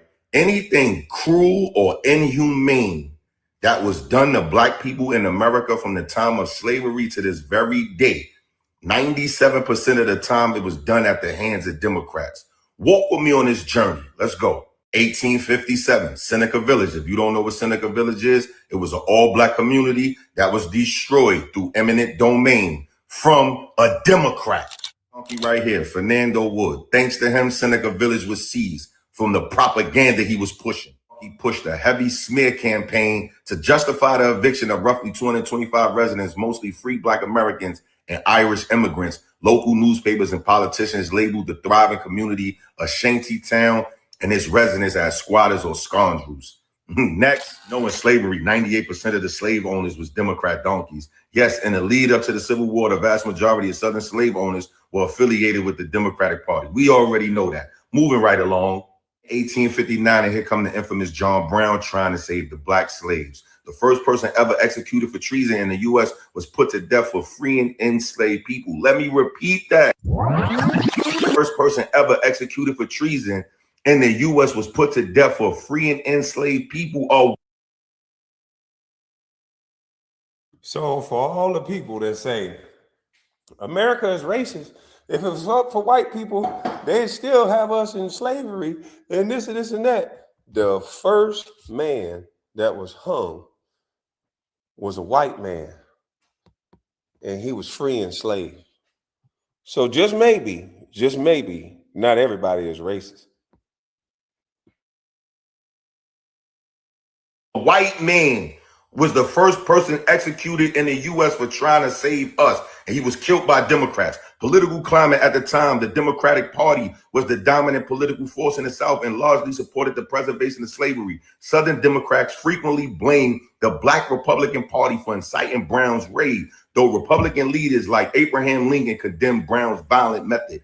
Like, let's move on. Picture right here, the Southern Democrats hanging him, right? He was probably one of the first, but he damn sure wasn't one of the last white people who put their neck on a fucking line for us, literally. One of the young Black men that went on a mission with John Brown to try to free the slaves. Louis Sheridan Leary, man. He died in that situation too. 1863, we know this is when Lincoln freed the slaves. He said, whenever I hear anyone arguing for slavery, I feel a strong impulse to see it tried on him personally. They never show you the letters he wrote about how he really felt about slavery. But anyway, 1865, the Democrats refused to let go their slaves. And now, you know, the Juneteenth, 1860, the delay in enforcing the Emancipation Proclamation, 1863 meant many enslaved people in Texas, for example, were not informed on their freedom until Juneteenth, which Black people celebrate that the Democrat donkeys held them for 2 more years in slavery. Donkey. 65. Well, we can't celebrate it this year because they just did away with they taking us back to Jim Crow. So can't no Black people celebrate Juneteenth after they just said that redistricting was all this. How can they celebrate Juneteenth? So no, this Juneteenth is a sit out. If you want the kids to sit out, it better not be nobody at the club. It better not be nobody partying and buying no clothes for Juneteenth. There better not be nobody traveling. I'm gonna travel, but it better not be nobody traveling for Juneteenth, because there ain't no partying for Juneteenth, remember? We're gonna see if this for real or not. We're gonna see if they for real or not, because I bet you they still gonna be out shaking that ass. These real niggas gonna still be out riding them cars, but they want kids to not go to school in the SEC when they know damn well they finna be out partying and kicking it like it ain't nothing going on. So it better not be no Juneteenth. Don't just come up here and act like the world is ending and then everybody out celebrating that Juneteenth now. It should be over.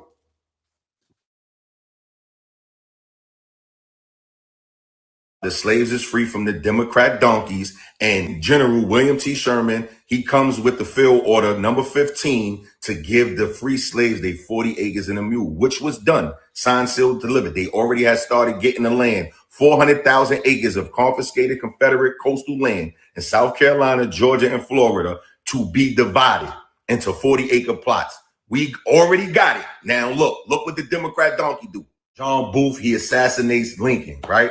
John Will Booth killed Abraham Lincoln out of fanatical devotion to the Confederate cause, a deep loathing for Lincoln anti-slavery policies, and a desperate desire to avenge the South's imminent defeat in the Civil War, right? Now, moving forward, assassinated Lincoln, and then here comes the Democrat donkey president, Andrew Johnson. In fall of 1865.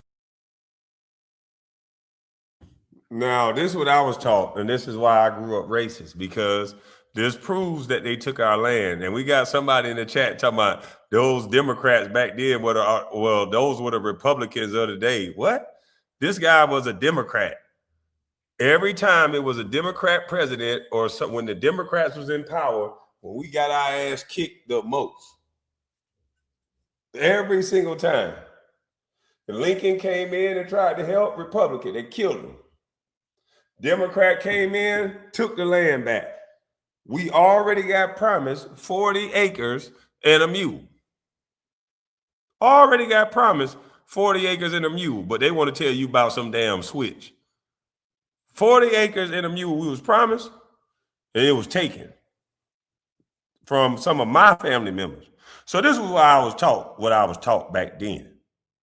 And I always knew that it's these lying-ass liberals and Democrats that don't really like your black ass because they the ones took the land. And if you care about somebody, you don't take their money. You don't take their land. You don't evict them off their land. And that's what happened.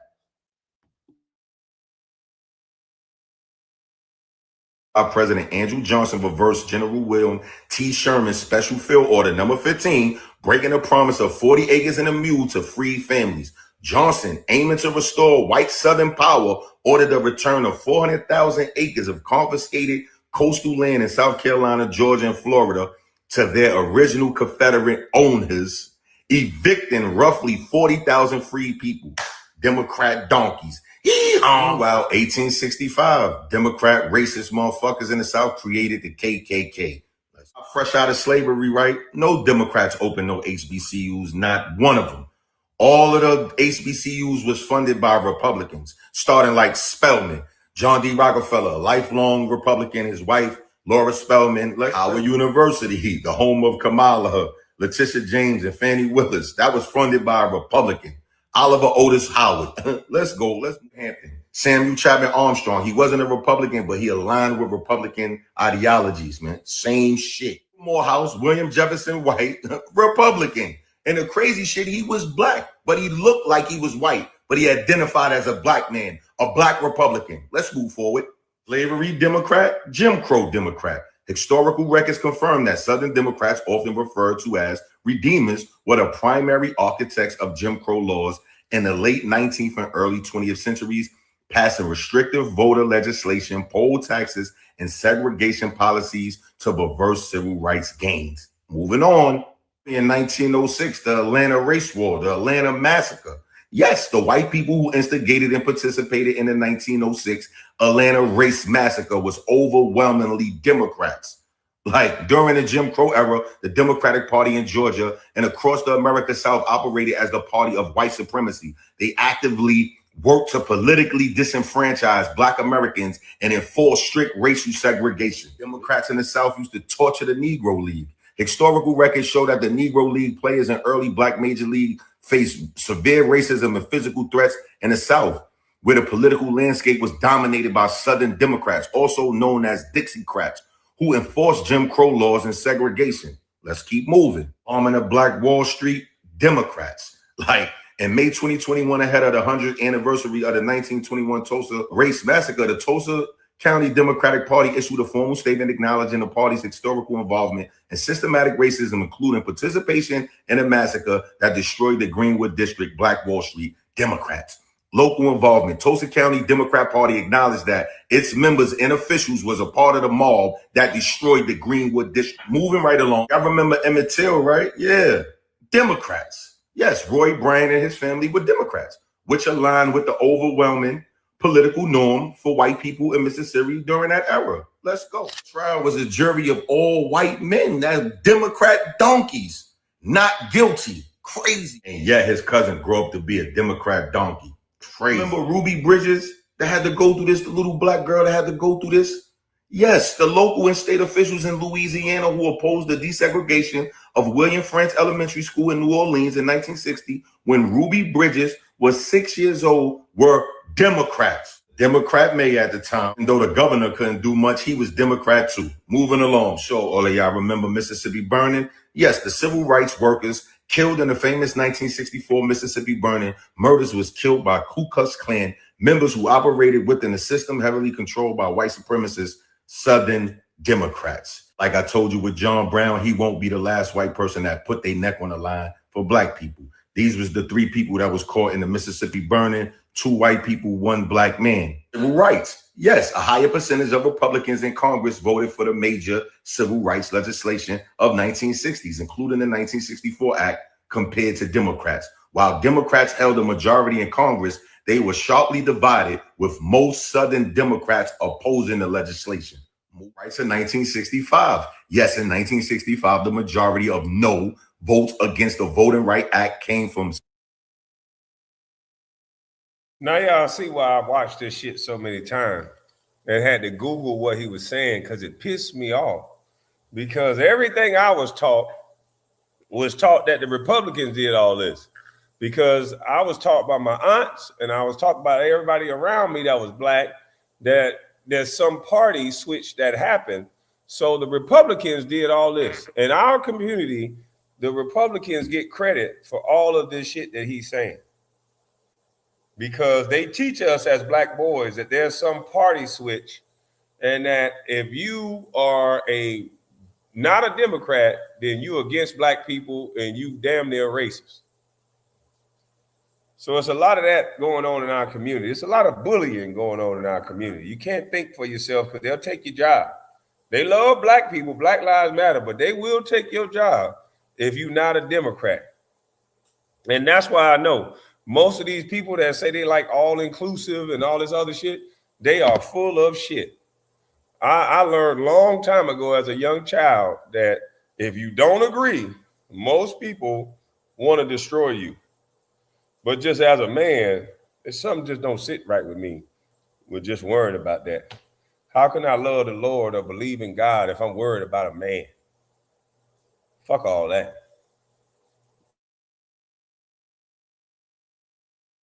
Southern Democrats. While the bill passed with bipartisan support, 16 of the 19 opposing senators was Democrats, and 61 of the 85 opposing congressmen were Democrats, largely representing the segregationist Southern wing. Let's move forward.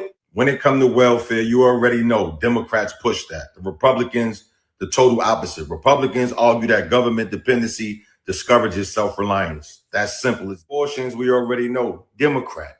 Margaret Sanger, no, she wasn't a Democrat, but they all aligned with the Planned Parenthood and all of that shit. And you know the black women have the highest rate of abortion. So this one will be Democrats. They was at the DNC giving out abortions and vasectomies, like just on next level shit. Feminists invaded the black women and they was led by Democrats. Let's move on. We on Malcolm. I ain't saying no Democrats. Actually, we don't know. But I do know it was a Democrat president, a Democrat mayor, Robert F. Wagner Jr. Then we had the police commissioner, Michael J. Murphy, who was appointed by a Democrat. Come on, man. But anyway, moving right along. Same thing with MLK. Not saying who pulled the trigger, but he was surrounded by Democrats. It was a Democrat president, a Democrat mayor running things. Then you got the director of Memphis Police, Frank C. Hollowman. That's J. Edgar Hoover, man. He worked at FBI for 25 years. And you know who J. Edgar Hoover is aligned with? Democrat donkeys. Same thing with Fred Hampton. Seemed like when he got unalive, the Democrat Party was like in control of things. Look, you had the mayor, Richard J. Daley, was serving as mayor of Chicago and as a prominent leader of the city's Democratic political machine when Fred Hampton was killed on December 4th, 1969. Moving right along. Donkey prosecutor, like he was trying to, when they killed Fred Hampton, he was trying to talk about it was a shootout and tried to charge everybody else was in the house and all of that. But again, Democrat donkey. Central Park 5, like they went up in the DNC talking about Trump wanted us dead, right? You would never guess that it was all Democrats that tried to fucking put their lights out. Look, yeah, Linda Fairstein, Elizabeth Lederer, both Democrat donkeys. The sex crime unit district attorney that was on their heels. Yeah, it was these 2 donkeys who was going hard. The Democrats wrote in the paper that these people raped an innocent woman and did all these horrendous things. So was people supposed to say, yeah, these are good people? No, a lot of people were saying throw the book at them because they thought they was guilty of something. Their family failed them.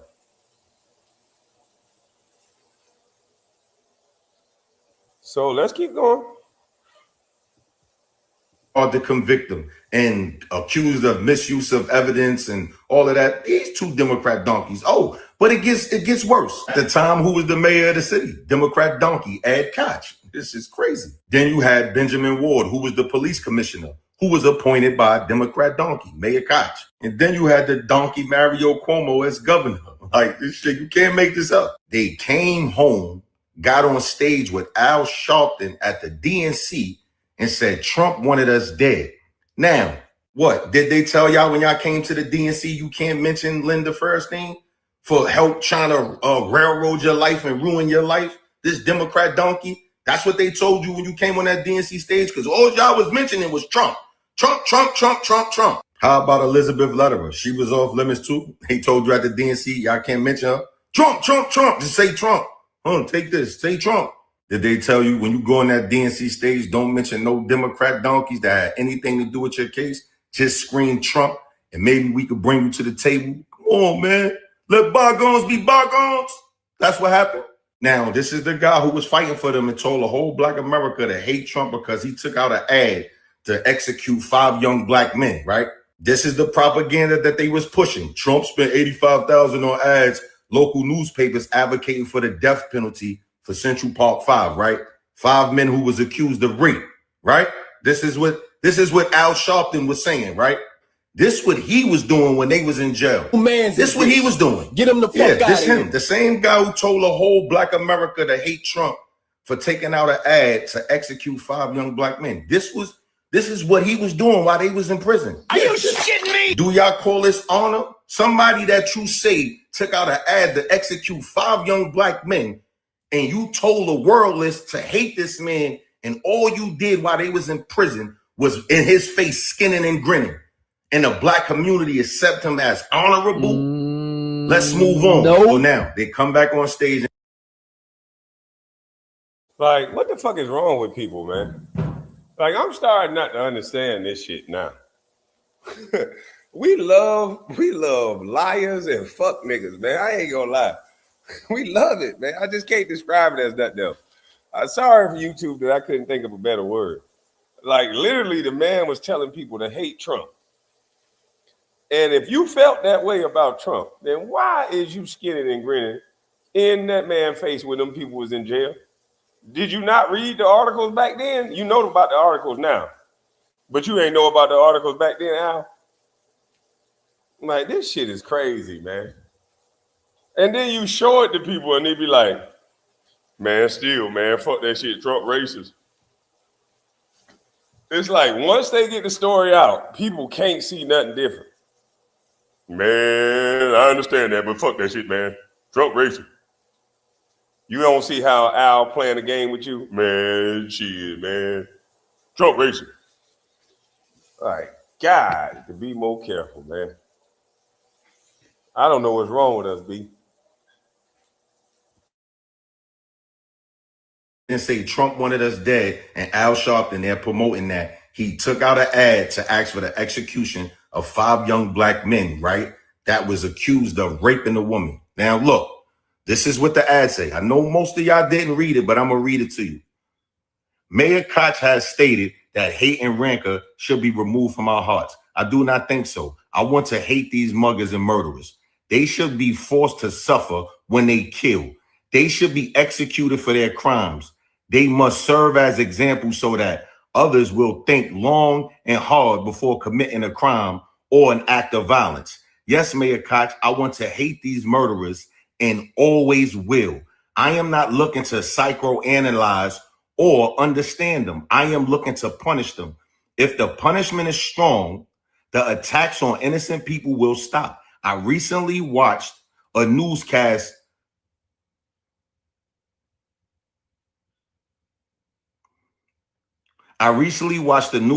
trying to explain the anger in these young men. I no longer want to understand these young men. I want them to understand us. I recently watched a newscast trying to explain the anger in these young men. I no longer want to understand their anger. I want them to understand our anger. I want them to be afraid.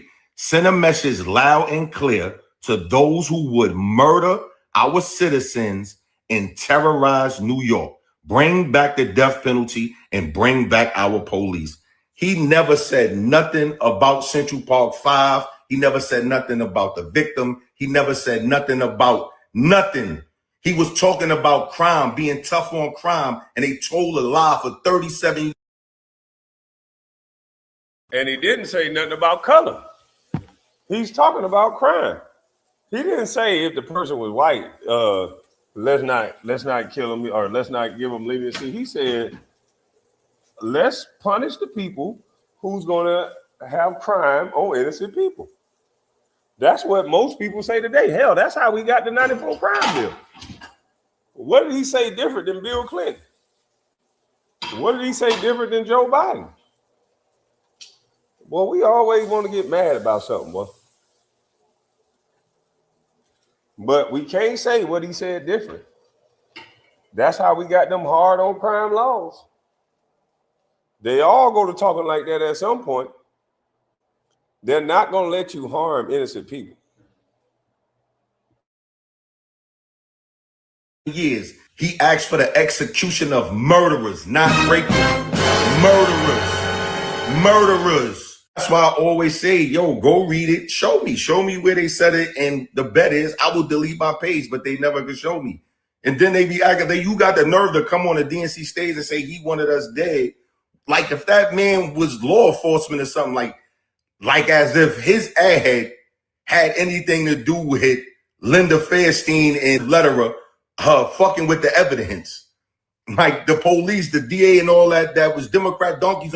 He was a fucking law-abiding citizen that was rich, that felt like everybody else that was law-abiding citizens that heard them admit guilt. And when they asked him in person, he said, yes, they admitted guilt. That's why I feel like, yeah, what man on earth is not going to feel like a rapist deserves to die if they admit guilt to gang raping a woman? But anyway, I always put the bet up. Show me where he said anything about Central Park 5 in this ad. This is a 37-year. And that's why I never even got mad, even if he was talking about a Central Park 5, because he didn't say nothing about color. And I didn't even pick up on the fact that he didn't even say nothing about rape. He said murder. So you finding reasons not to like somebody when your daddy, your uncle, hell, even me, if somebody raped somebody, I wouldn't give a fuck what happened to them. Like, I don't want them to get, well, if they rape somebody, that's the only time I wouldn't give a damn if they get raped. But I damn sure my first thought, if it was my child, to get him up out of here. So if you thought somebody was a convicted rapist, people don't got no sympathy for that. Like, come on now. Whole lie. Now, moving forward, 94 crime bill, Democrat donkeys. And everybody, I don't know, the donkeys don't know. They think Biden didn't have nothing to do with it. They just think Bill Clinton signed it. Biden wrote it. He wrote the 94 crime bill. Bill Clinton signed it. Mass incarceration. He tried to come back years later and apologize. Fuck out of here, Bill. Gave us 94 crime bill, mass incarceration, and you blocked $1 billion to the black community. You stopped $1 billion to going in Farrakhan hands to provide to the black community. Get out of here, Bill. Democrat donkey. And to make matters worse, the same guy who tried to feed the black community, Barack Obama, get in, and y'all know the rest. Then he denounced Farrakhan. Then under Obama administration, they raised the SADA bounty from 1 million to 2 million. Thanks to your man, Eric Adams, he did that. Why? Like knowing all the things that SADA went through and the Black Panthers, everything they went through. Why was this top priority for you to do this, man? Donkeys. And then he slid out of office and ain't pardoned Jack Johnson, our first heavyweight champion that went through hell, that he know was railroaded. The Mann Act. Why Diddy is locked up, that charge, the Mann Act, was made for Jack Johnson. His family waited 90-some years to get his name pardoned. Like, that mean a lot. Like, knowing he was railroaded and Obama didn't do it. He didn't do it. No. You know who did? Trump did. Look at your boy. Look at your boy Jack Johnson and that big boy toy. Yeah, Trump did. After 97 years, man, this was major. Like, Jack Johnson was that guy. He broke so many barriers. First black heavyweight champion. He opened the door for the George Foremans, the Muhammad Ali's, the Mike Tysons and all that. You wouldn't have that without Jack Johnson. And Obama didn't pardon his name. Sucker. Then Biden do the sucker shit. Jesse Jr. asked for a pardon. He deaded him. But then look how many people they pardoned. He was sleepy. So I'm assuming Obama was behind that auto pen. I don't care what nobody say. But all those pardons, Jesse Jr. couldn't get a pardon. Are you serious? And then to top it off, more disrespect, you don't even give me a pardon and then show up to my pop's funeral and I ask y'all don't violate and turn it to a political fiasco and y'all still do it. You show up smiling like, fuck me. You couldn't give me a pardon. You pardoned 8,000 people, 4,000, whatever number it was, and show up to my pop's funeral in disrespect after I asked you don't do it. Like, this is crazy. The nerve of you to show up to my pop's funeral. And then after you done faked the world out and said you wasn't going to pardon your son, like the whole world didn't know you was lying. Who's not going to pardon his son? Like, that was just crazy. But you turn around, it's like, okay, understood. But you pardon 4,000 something people and you at my father's funeral and you denied me. I'm a fucking government official.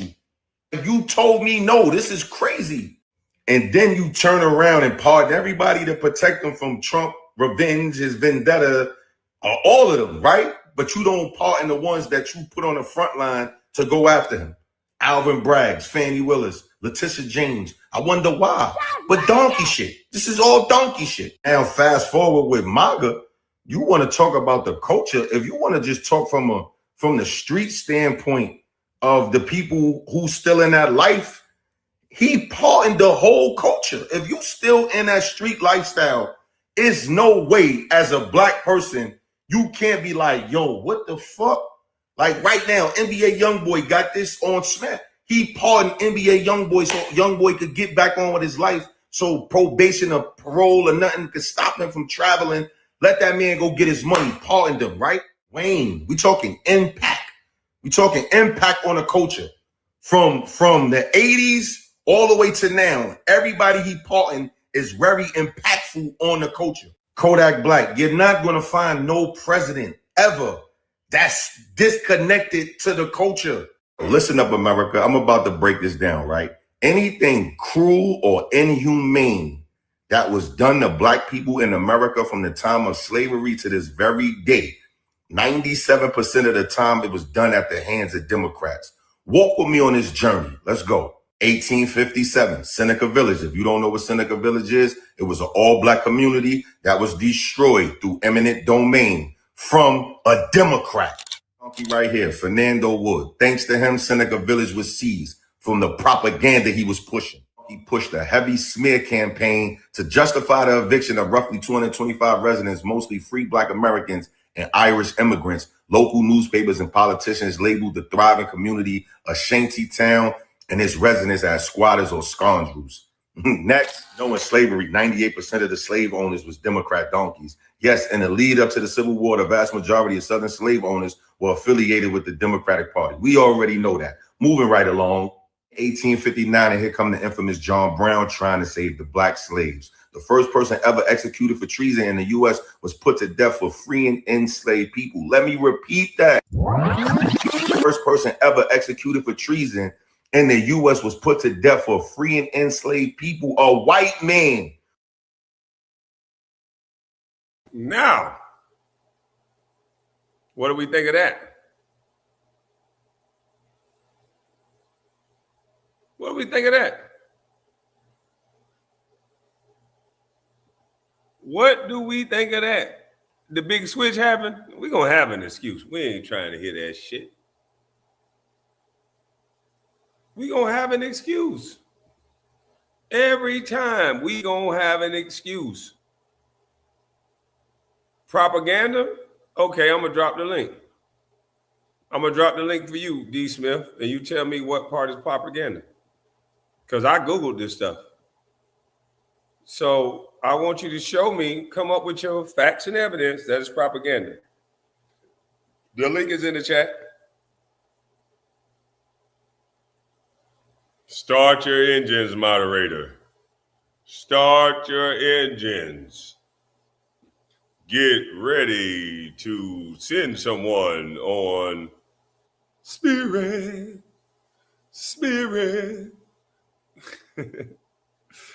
Hey, bro, we got Spirit on the line. You know, they going out of business. They got one more flight left. They got one more flight left now. You said something. I heard you. Let's do it.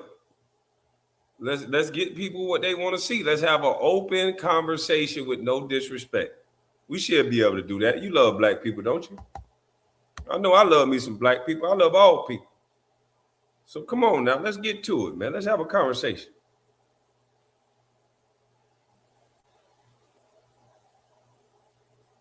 Oh, I'm about to piss some people off, boy. We got Jason Whitlock on the line.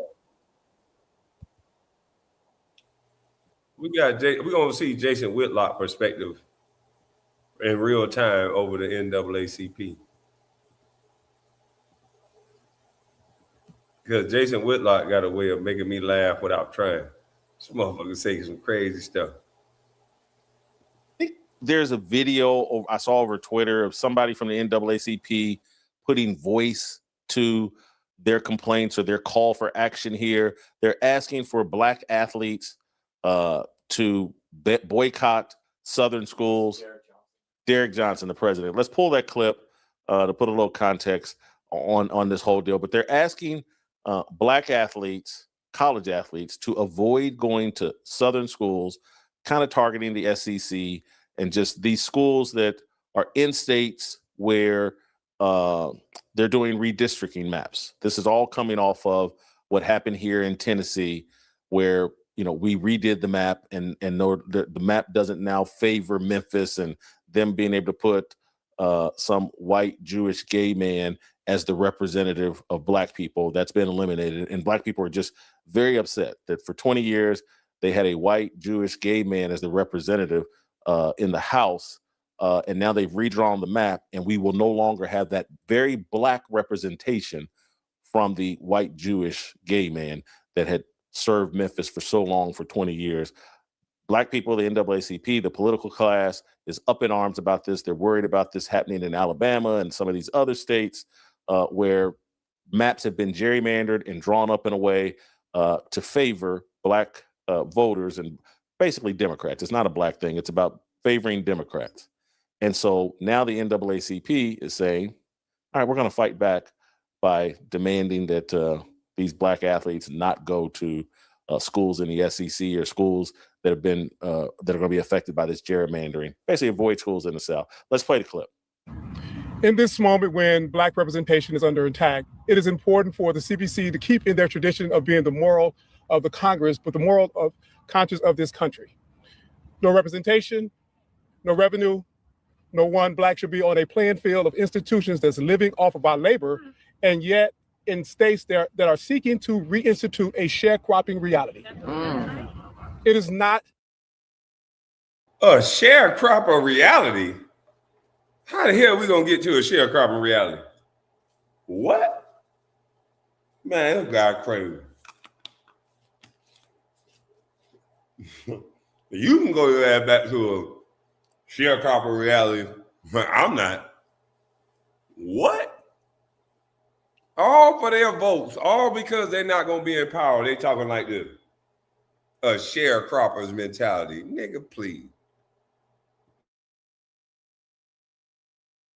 the responsibility of Black America to hold individuals who should know better accountable for doing better.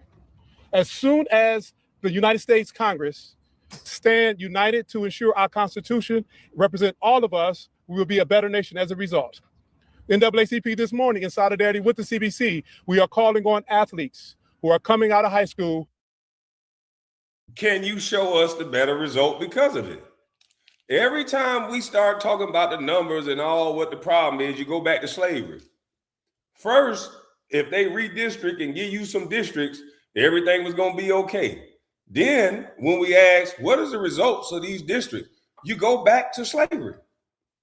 So why would anybody give a damn about what you're saying now if everything that you blaming is on slavery and they gave you districts for you to change it, gave you trillions of dollars for you to change it, nothing never changed. Now is, oh, they try to put us back in change. Like, man, nobody trying to hear all this bouffa lane. This is crazy.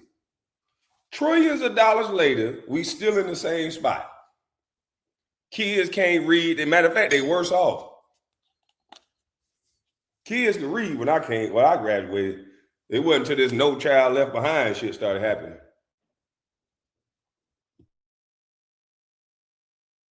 Not to attend any state-funded schools of states that have moved to minimize our right to vote, to minimize our ability to elect candidates of our choice, and states that are seeking to create a sharecropping reality.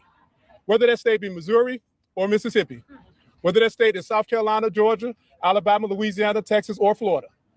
55% of all African Americans live in the former Confederate South. But the 55% of us who live in the former Confederate South, we will not tolerate a Confederate mentality on our labor, on our ability to contribute, and our ability to be to have representation. In this moment, our democracy is in crisis. This is not about partisanship. This is about true representation. And for the NAACP, we will fight with all we have in solidarity with the Congressional Black Caucus to ensure that we have representation, or if we don't, we will withhold the talent that play on the football field or on the basketball court, be them men or female, in this moment. All right, let's bring Virgil Walker, Anthony Walker, and Dre Baldwin into this conversation. Virgil, I'm going to let you fire first. What do you think of this? Well, damn. You know what I just heard? What I just heard was that it's going to be some black players that do not agree. And what they're going to do is disrespect the hell out of these black players. They're going to kick these players. This is only going to affect black men again.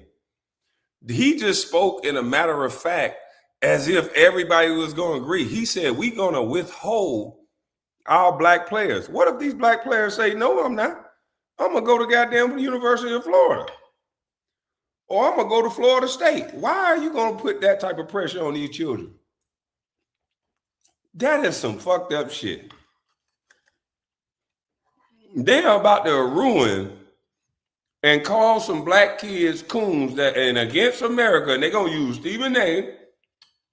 They're going to use their black shields to go at these black athletes that do not agree. That's all what's about to happen. This is crazy. Watch how he said this.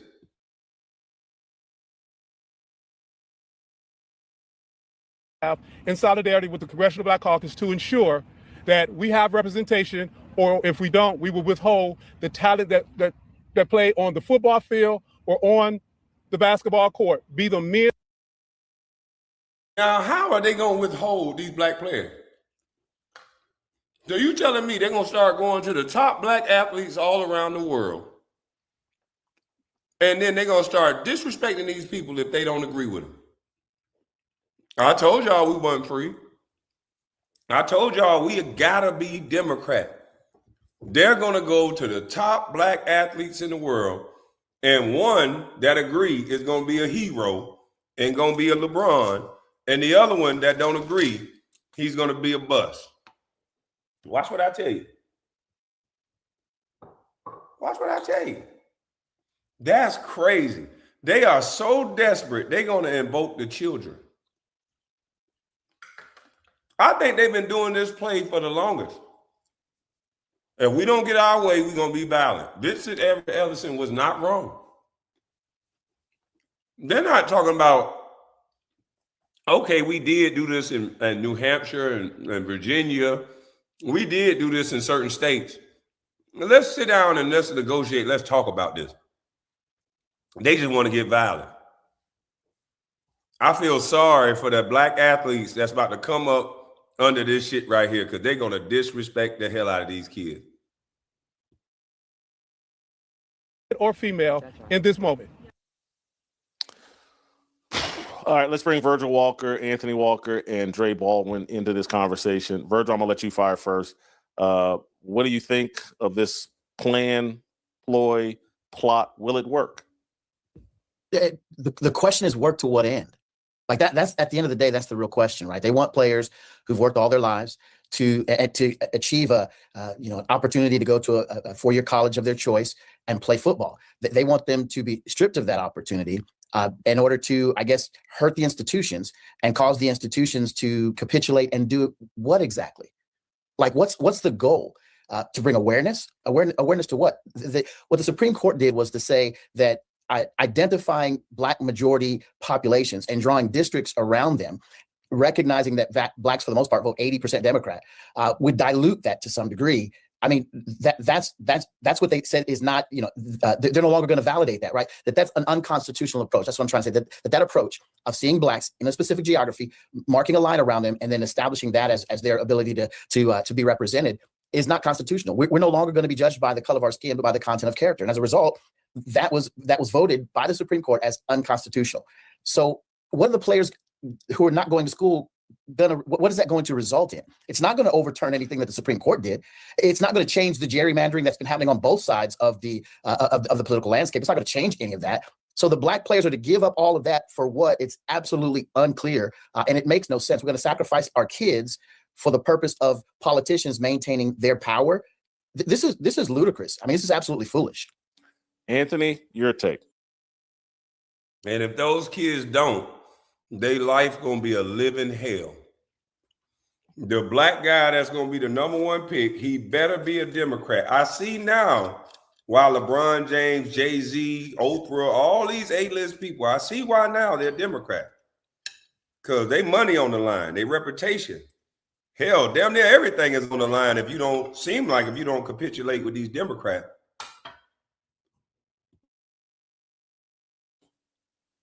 I agree with Virgil. It really sidesteps whatever the argument that one might have. It sidesteps that argument. If you're arguing against gerrymandering, which again, people will have a position either way on that. And as Virgil just pointed out, it's been used throughout history on both sides, then make that the argument. But one of the things that most troubles me about this approach is it is seen that our most valuable commodity or our chance to make any kind of political response is through Black athletes and entertainers, as if that is our highest goal as Black people. We are seeing, or we even see ourselves as the most impact that we can make is through an athlete, a star athlete, or an entertainer. Biblically, Paul tells us in 1 Thessalonians chapter 4, we ought to, aspire to live a quiet life and to be obedient to God's word. Like that is our highest goal as mankind. So why are we aspiring to, hey, I'll tell you how we're going to affect this political issue. Let's take our Black athletes, our prized athletes, and reshape their future based on what we feel about a policy that has many of its implications in the past and not in our present. So it really, causes me to pause and think, what are we really saying? And why are we not even saying anything about the doctors, teachers, lawyers? Are we telling everybody to do this? And then let me say this, and I'll land the plane. What I look at in my life, and I'm late 80s, born in the 80s, raised in the 80s and 90s. And I've seen some of that stuff. I've lived here in the South all my life. I've experienced discrimination, et cetera. But if the dream is to no longer be judged by the content, by the color of our skin, but rather the content of our character, at some point, we're going to have to start making strides towards that goal. I no longer, if we're saying I don't want to be seen as, just a Black person for my skin, then why are we only referring to ourselves by our skin and by our athletic or entertainment attributes? What about the quality of our faith? What about the quality of our families? It just speaks to our mispointed or misguided goals. Dre, one of the things that's off-putting to me about what they did, particularly at that. Hey, BS, nobody doing that, biz. All the top athletes next year or the next couple years, they about to get a call from the Democratic Party. Whoever the top male basketball player, you watch. Whoever the top male football player, if he ain't already signed, you watch. They might even get in these kids' ear and get into the portals. All the kids with no daddies gonna do what they say do. Majority of them. The kids with fathers, they're gonna leave them alone. They're gonna call them racist, and they're gonna call them Trump. They're gonna call them Republican dummies. They're gonna disrespect them. The ones that raised by mama, that's gonna take them to that church. Oh yeah, they're gonna listen. They're gonna mind. I'm gonna tell you right now, they're gonna mind, because them women gonna know that what's gonna happen to their son and the disrespect that he gonna get. They gonna think by making him do that, they protecting him. You know, when a woman think they protecting their child, they willing to do some things that boy probably will say, man, fuck all that. And that's what's gonna happen, because they gonna put their pressure down. They done said this shit in a news conference. Press conference is they seem to be like the NAACP and the Congressional Black Caucus. We're going to make this demand. We're not going to be standing shoulder to shoulder with anybody from the sports world. Is LeBron James standing there with them? Is there Mike Tomlin standing there with them? Tony Dungy? Or did they just go rogue and the NAACP said, this is what we want the athletic world to do? We haven't consulted with anybody in the athletic world. We don't have a high school athlete standing with us, a college athlete, a professional athlete, a retired coach. We've just gone rogue. And so this all is like, hey, man, I know you got cameras here, but this is a publicity stunt with no substance behind it. It's the very definition of grandstanding. And if you look at that clip that you posted there, they had about 3 or 4 young guys standing in the back. I guess those are the college athletes representing them. And then you got about 20 people who look like they're 2 or 3 times those guys' ages. And the way that it's supposed to work in society is that the older people are supposed to be setting the example for the younger people. You all will eventually get to where we are. Why are these people, I don't know how old that guy who runs the NAACP is. Let's say he's 50-something years old. Why are you telling people who are 19, sacrifice the opportunity you have in front of you to do our bidding, when it's clear they're working for the Democratic Party? But even if they were working for the Republicans, even if they were working just for themselves, why are you telling a 19-year-old, your child, to make a sacrifice of their life for something that you should have taken care of 30 years ago when you were 19? You didn't take care of it. So now you're going to call on the athletes who have probably not paying as much attention politically. They're probably not as bought into that. And you're putting pressure on them. Hey, if you don't do this, then you're not standing with Black people. Why would you do that? It's disgusting is what it is. It's shameful. It's unbecoming of people who are supposed to be leading the young people to be telling them, hey, you do something, sacrifice you, because we didn't handle this. Why aren't they calling on players from the Carolina Panthers, the Atlanta Falcons, the Atlanta Hawks, the Miami Dolphins? Why are they calling the pro athletes? We know who those guys' names are. They're calling on nameless, faceless people who we can't even identify. Don't take the NIL money. Don't take the scholarship that might be the best one that you have to take care of this that we haven't taken care of ourselves. And if you don't do it, then you're not doing the right thing by Black people. On top of the fact that this whole conversation is built on a lie that Black people have been stripped of voting power, which is not even what's happening. Right. The other thing for me, Virgil, is like, okay, if the Congressional Black Caucus could come to me with, hey, here's the results we've produced. The NAACP, here's the results we've produced, young men, young women, in your lifetime, or it just in the last 20, 30 years or whatever. And if you do this, if you support us, here's what you're going to get in return. Here's the benefits. It's like, I could understand the concept of, hey, and again, there's another side of the argument, but I can understand the concept like, hey, we're going to boycott buses in Selma, Alabama. We're going to do the Montgomery bus boycott. And on the other side of this, you're going to get to ride wherever you want on the bus. And so, okay, I can understand it. What's the quid pro quo here? What do we get if we keep drawing up these maps? What's the CBC going to do? We're going to give you the Crown Act so you can wear your hair however you want at work. Maybe tell us that, offer it, because that's the kind of bills and legislations that have been getting passed. Oh, we're going to support same-sex marriage even harder and all of that, because that's what we've been supporting. Tell us what you're offering us on the other side of, other than, so-called representation by the Dem. Oh, we're going to protect your right to kill your babies. If we get more Black districts, we're going to be in major support of abortion. And so we got to protect that right to kill Black babies. Here's what are they offering? Right. They're offering absolutely nothing. Go back to what I mentioned earlier. They're asking them to make this sacrifice. To what end? They're not going to overturn what the Supreme Court just brought down. That's not going to change. And that's the whole point. They just virtue signal to people. Now these kids are going to be placed against the Black community. That's the only thing that's going to happen. The kids that don't capitulate, the kids that don't say Yes, I'm going to go to an HBCU that was formed by white people. It'll be better if you go to Spelman that was formed by white, Morehouse that was formed by white, Howard or Hampton that was formed by white. It would be better if you go there. See, we wonder why our women run and do the government jobs, and then that way most of the things through the government is against us.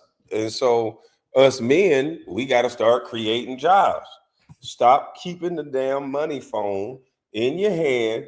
Get on your motherfucking rap snacks like Master P. Get on your Dame Dash and create business. Get on your Kwame Brown, create business. Now, them brothers doing way better than me, but create business. We have to. That's the only way anybody gonna respect us. That's the only way our women gonna listen. They going to the white man not because they like him, it's because he got a better plan.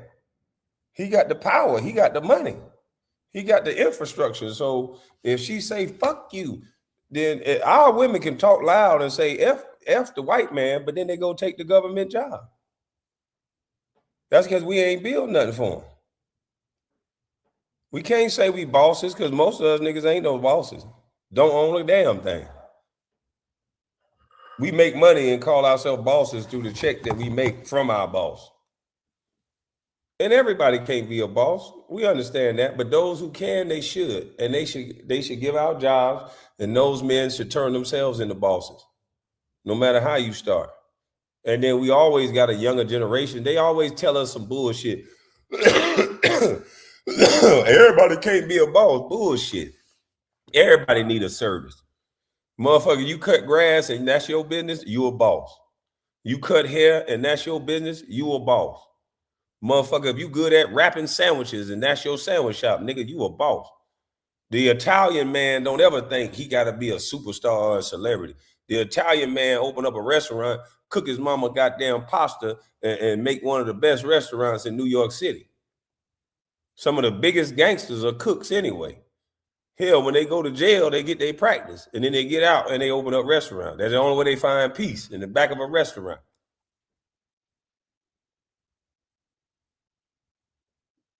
So the shit that everybody on today is just stupid. A bunch of superficial ass dudes, a bunch of superficial ass women, not all, but a bunch, that only care about trips and stuff and bags and bullshit.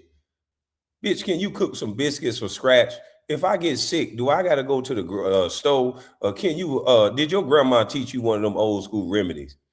Was you taught how to nurture and love a man, or was you taught how to spend his goddamn money? And sorry ass nigga, was you taught how to protect? Was you taught how to close your goddamn mouth at times? Because that's the way you protect. You don't bring trouble to your home. Or you want these loud mouth ass immature niggas that just go crazy as soon as somebody say something to you. Like, come on, dog. That ain't protection. The same nigga that you could be about to fight or about to shoot, if you go to jail, if he got money, if he got some type of better plan for that woman than you, that same woman can end up with that dude. That's not protection. That's lame. That is lame.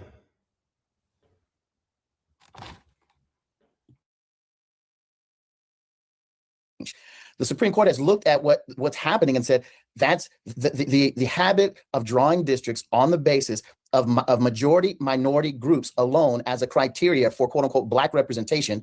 You mentioned in an earlier segment that the black representation in Tennessee was actually a white Jewish, gay man, right? That was their black representation.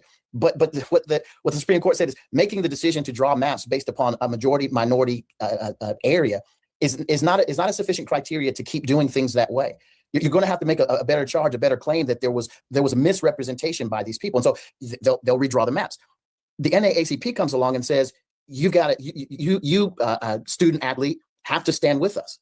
Stand with you for what? For what? There's nothing to stand with them for. There's no change that's about to happen. Add to it what you just noted, Jason.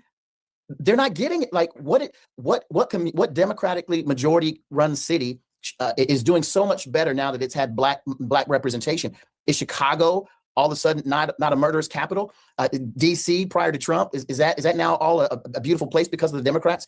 You know, Baltimore, Maryland, is that now wonderful and a shining monument to black we could go on and on and on and on and on through these Democratic run areas and identify what they're actually trading things for. Nothing benefits the black athlete, and that's why there's absolute silence. You know, the NAACP and the Congressional Black Caucus sent letters to the SEC, the ACC, to all these schools. They're getting nothing back.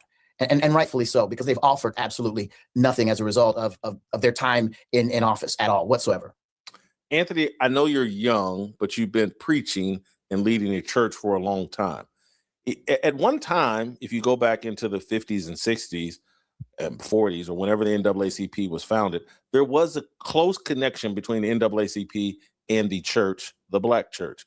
Does that still exist? Or is there NAACP communication with the black church network where they're kind of working hand in hand? Sure it is. Sure it is. Not with our church directly, but sure, I know of churches, especially in my area and in major cities, that have that same connection. We talked about it, I think, last week's show about how there's that connection between black church, Democratic Party, NAACP, et cetera. But again, I as we've just been talking, I think that's a part of the problem. We have to be aligned with God's word. We have to be aligned with God's intention for man and for families, et cetera. When we lean on the party line has been changing. The party line, as you just pointed out, has gone so far extreme. Even if you may not agree with Republican policies, et cetera, and you wanted to support Democratic policies, et cetera, you're going to also have to support LGBTQIA+, et cetera. You're going to have to support abortion, and the NAACP stands behind that. So now it becomes if you want to support black people or the advancement of colored people, you also have to advance these other ideals that are contrary to what God and his word lays out. And again, that's why for me, this whole issue, take issue with gerrymandering, and there are things that could have been done years ago. Many of these states, if you look at how the rule has been laid out, many of these states, they draw it every 10 years, some every year, some every election cycle, they redraw these lines. So lines being drawn has been the case. But the thing that can't stand is when we put all of our emphasis into money, into fame, into that kind of stuff, and that becomes your value. In many ways, we think, man, the only reason we can do X, Y, Z is because I want to see somebody look like me. Growing up, and I find myself fortunate, but growing up, I was trying to see people that were like the people that I was around at home and in church, which was we shared the same faith. We shared the same goals and values. That was it, not just the color of your skin.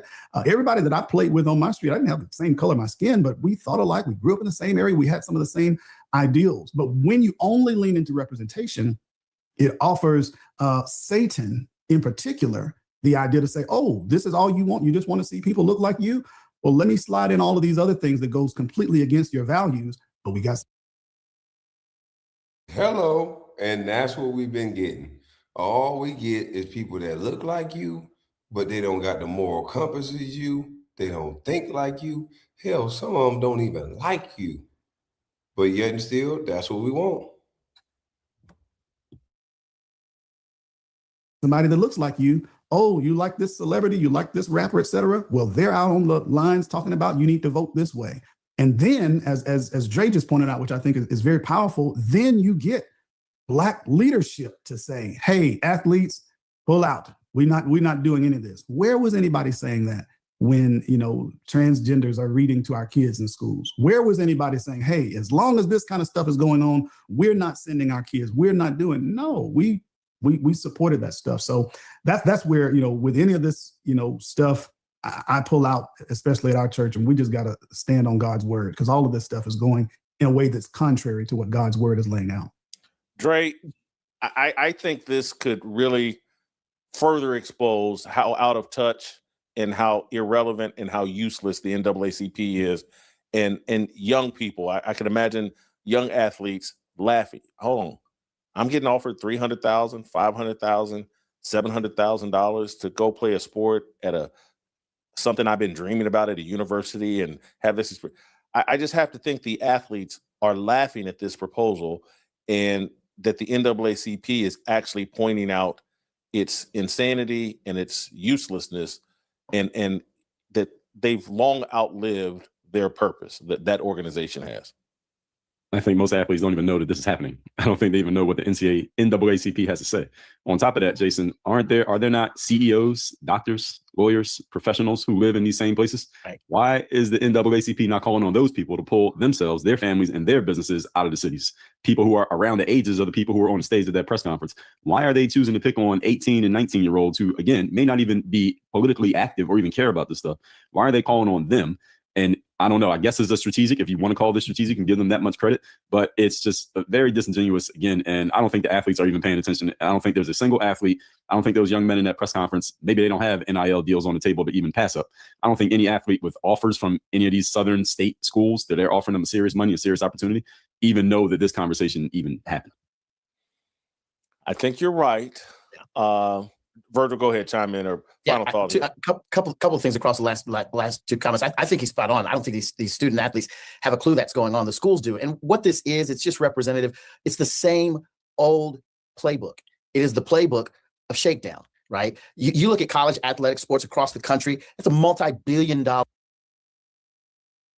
That's what Vincent Everett Ellison said. All they do is shake people down, get them scared, close your business, this and that. They running this political party like a gang. Sad. Industry, right? There are dollars there, and so the thought process is that they're just trying to find the biggest Goliath, the biggest shakedown that they can come up with, which is athletics, and they feel they presume they can fearmonger these young players who are not connected politically to what's going on. Perhaps in their own world, they're hopeful that they can make them afraid and have them respond emotionally. That's what their goal is. They're not thinking about the student athlete. The other thing was that my thought was what these students should be saying and thinking, if they're identifying this at all, is where was the NAACP when I was going to Little League or Pop Warner? Where was the NAACP when I was struggling in junior high and I needed to get to a practice and mom couldn't? Where was the NAACP? Where the NAACP? But now all of a sudden, I've achieved a goal of getting a academic scholarship and potentially make some money. And now I'm supposed to give all that up for what? Like, that's what the student should be thinking. The other thing is, and this is the last thing I'll say, is, and Anthony made the point with, they should be talking to doctors and lawyers and other people. My thought was simply this: why is Black strength and quote unquote Black excellence can only be advanced through political means? Like, why is that the only lever that we can pull in order to see Black people propel forward? Like, Asian folks aren't waiting to get the majority, minority Asian representation in Congress for them to get ahead. But Black folks have always got to kind of be on this waiting dock for some Martin Luther King figure to we shall overcome it his way into political office in order for us to make it. This is ridiculous.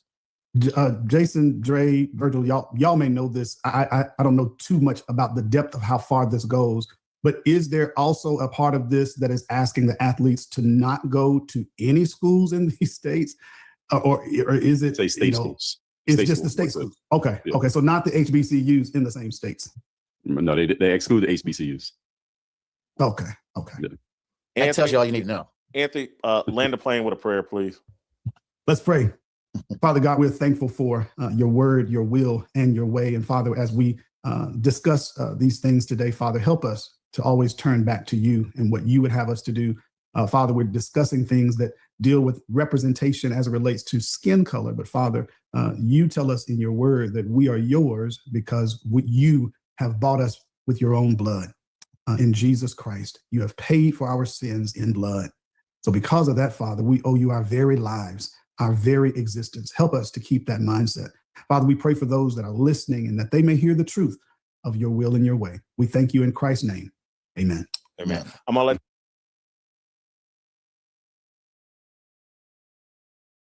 Amen. I know some people's skin crawling, some devils had to tune out. We got one more video for y'all, though. Hold on. Oh, man. This is Brandon Merritt Johnson. This is on Black Conservative 24. But, man, Brandon Johnson, he can't answer no questions. None of these people can answer questions. It's like talking to I ain't gonna say it. Elected after this. You're recognized, Mr. Gill from Texas. Mayor Johnson, I want to start with you. One of your first actions as mayor was establishing a deputy mayor for immigrant, migrant, and refugee rights. I want to ask you a series of questions. If you could answer with a yes or no answer, that'd be great. First of all, do you support allowing illegal aliens to obtain driver's licenses? Just yes or no? So the city of Chicago has been a welcoming city for over 40 years. I'll take that as a yes. Next question. And that's the policy that we will hold to. Do you support tax dollars subsidizing or paying for the health care of illegal aliens? I support investments in all residents of the people of Chicago, and that's what I do. That's a yes as well. Do you support free?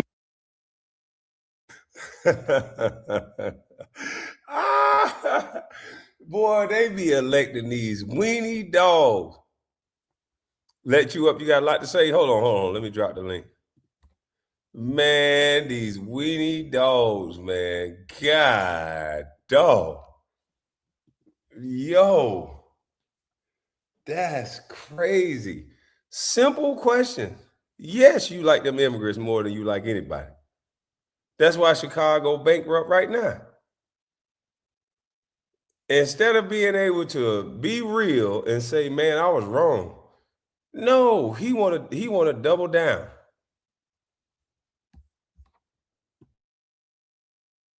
Or reduced college for illegal aliens? What? Again, I support the investments of all residents of the people of Chicago. That is a yes. Next question. Do you support allowing non-citizens to vote in local elections? Of course. Again, I'm not over the jurisdiction of that type of law, but again, I'm committed to investing in all residents of the people of Chicago. I'll take that as yes. They not residents of Chicago, you slickhead fool. They not residents of Chicago. They're illegal immigrants that need to go back home. You are taking money from Chicago residents. You trying to tax these people houses now to pay for, talking about you taking care of all the residents of Chicago. No, you're not. You trying, he asking you about illegals, dude. What in the hell is wrong with you? Would you let them vote? Yes. Would you house them? Yes. This is who they with. Hell, you a grown-ass man with a mohawk. Citizens to vote in local elections. Of course. Again, I'm not over the jurisdiction of that type of law, but again, I'm committed to investing in all residents of the people I'll of Chicago. take that as a yes. I've got an article from the Chicago Sun-Times, and I'll quote here briefly. Johnson proposed, among other things, that all residents, regardless of citizenship status, be able to vote for Chicago Board of Education members. Next question. Your website states, and this is your campaign website, quote, I will not stop fighting until abortion access is completely secure for people all over the country, end quote. Yes or no, do you support taxpayer-funded abortions for illegal aliens? I support the reproductive rights of all people, all women. That is a yes as well.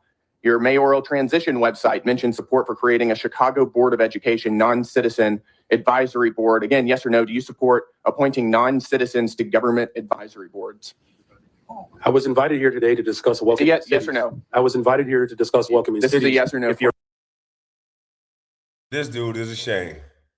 What's up, y'all? What's up? What's up, KB? How you doing, man? Hey, now chilling. Go ahead with it. Man, I'm gonna say this. I'm gonna say this, and I want my black people to listen real good. These Negroes had ample opportunity to take care of their districts and their cities. These democratic cities. If you go around to these democratic cities, most of our people, we're living in squalor. We're living in trash. We're living in high crime areas. And these so-called blacks, these so-called leaders, supposed to make these cities better or put out programs where our young people can get jobs, but they didn't do it. Just like John Lewis. Every time this Negro here, and God bless his soul, this nigga here, his famous motto, we gonna get in some good trouble. They rode this nigga all around Washington on the back of that wagon. It's 15-7. Bury this nigga. It's getting dark. Please. And all he had to say, we're gonna get in some good trouble. That nigga wasn't never the same when he went up on the Everett Bridge and that goddamn dog bit him on the nipple and he got hit upside his friend Billy, upside his head with that damn Billy Club. And he ain't been the same since. They always use niggas to go after the system. Look what they did with Colin Powell when we had to make the case for war. Look who they put up there. Colin Powell. He a 2-star general. You got 5 or 6 5-star generals. How come you didn't put their ass up there to make the case for war? You want to know why? Because we always available to be used. And we always going to be used because we let them use us. This is what I'm talking about. They don't care. And now they upset it because they're finna lose their jobs. Now the gate is open. That very man that paid you that motherfucking check to keep our minds and keep our arms and legs shackled, the gate is open. And now niggas are coming. And we're not playing no more. We're not listening to you no more. We're not listening. We need a new party. It's called the New Democratic Party that's going to fight for our needs and our wants. I don't give a damn if every white man on earth take over. Maybe that's where it should be, because your ass ain't going to do it. Goddamn H0nking. This nigga here, all he do is talk shit. Niggas been getting killed. What George Floyd got killed on national TV. Who was the president then? Joe Biden and Kamala Harris. Nobody give a damn. And then they come to the funeral. Yeah, we hearing y'all. Y'all ain't doing shit. The nigga's still dead. You ain't put no laws in place to protect black folks. Them agents down in Atlanta at that massage parlor, which ain't nothing but a fucking brothel, ain't nothing but a prostitution house. What did you do? You crawl your I don't know what day of the week it is ass up in that office and you signed the anti-Asian bill. Nigga, where's our anti-African American bill? And another thing too, damn the African American talk. Go and find your goddamn birth certificate if you were born when I was born. And look what it said. It don't say African American. It said Negro. That's what it say. That's what it say. I am a foundational black American. And you know what? You know what? With all these goddamn politicians, I got something for your funky ass. No check, no vote. You don't give me no check, and I ain't voting for your funky ass. I'm not doing it. I am sick and tired of us being used. H0nking, gatekeeper. All these Negroes like Cory Booker, and I heard about him. Cory Booker need to be quiet. He don't need to say that. I heard about him. Nigga, you need to start running around out that night like nobody don't know who the fuck you is. It ain't Halloween, nigga. You ain't got no Halloween mask. Nigga, there you go, stay off the street at night. This is what I'm talking about. There ain't nobody playing no more games no more. We want our people. We want our people to get what we rightfully deserve, which is our reparations. We want it. Now, if you don't want to give it to her, then fine. But guess what? We're not the one in control. We're not the one that's effing you over. I tell you who tearing you up, and he got more power than anybody. And his name is God, and he's not playing around. He will not let us be forsaken or forgotten. Black folks is going to rise to the top. The bottom should rise to the top, and you won't be able to stop us. That's the way it is. John Lewis, all these damn people like Jesse Jackson, God rest his soul. But do you know they did not let him lie in state at the United States over there in Lincoln? And why is that? Where's that, y'all? Why didn't they let him lie in state over there?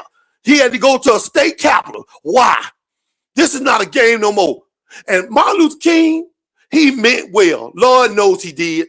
He meant well. And they were trying to destroy his dream. They were trying to tell me he doing running around with some women.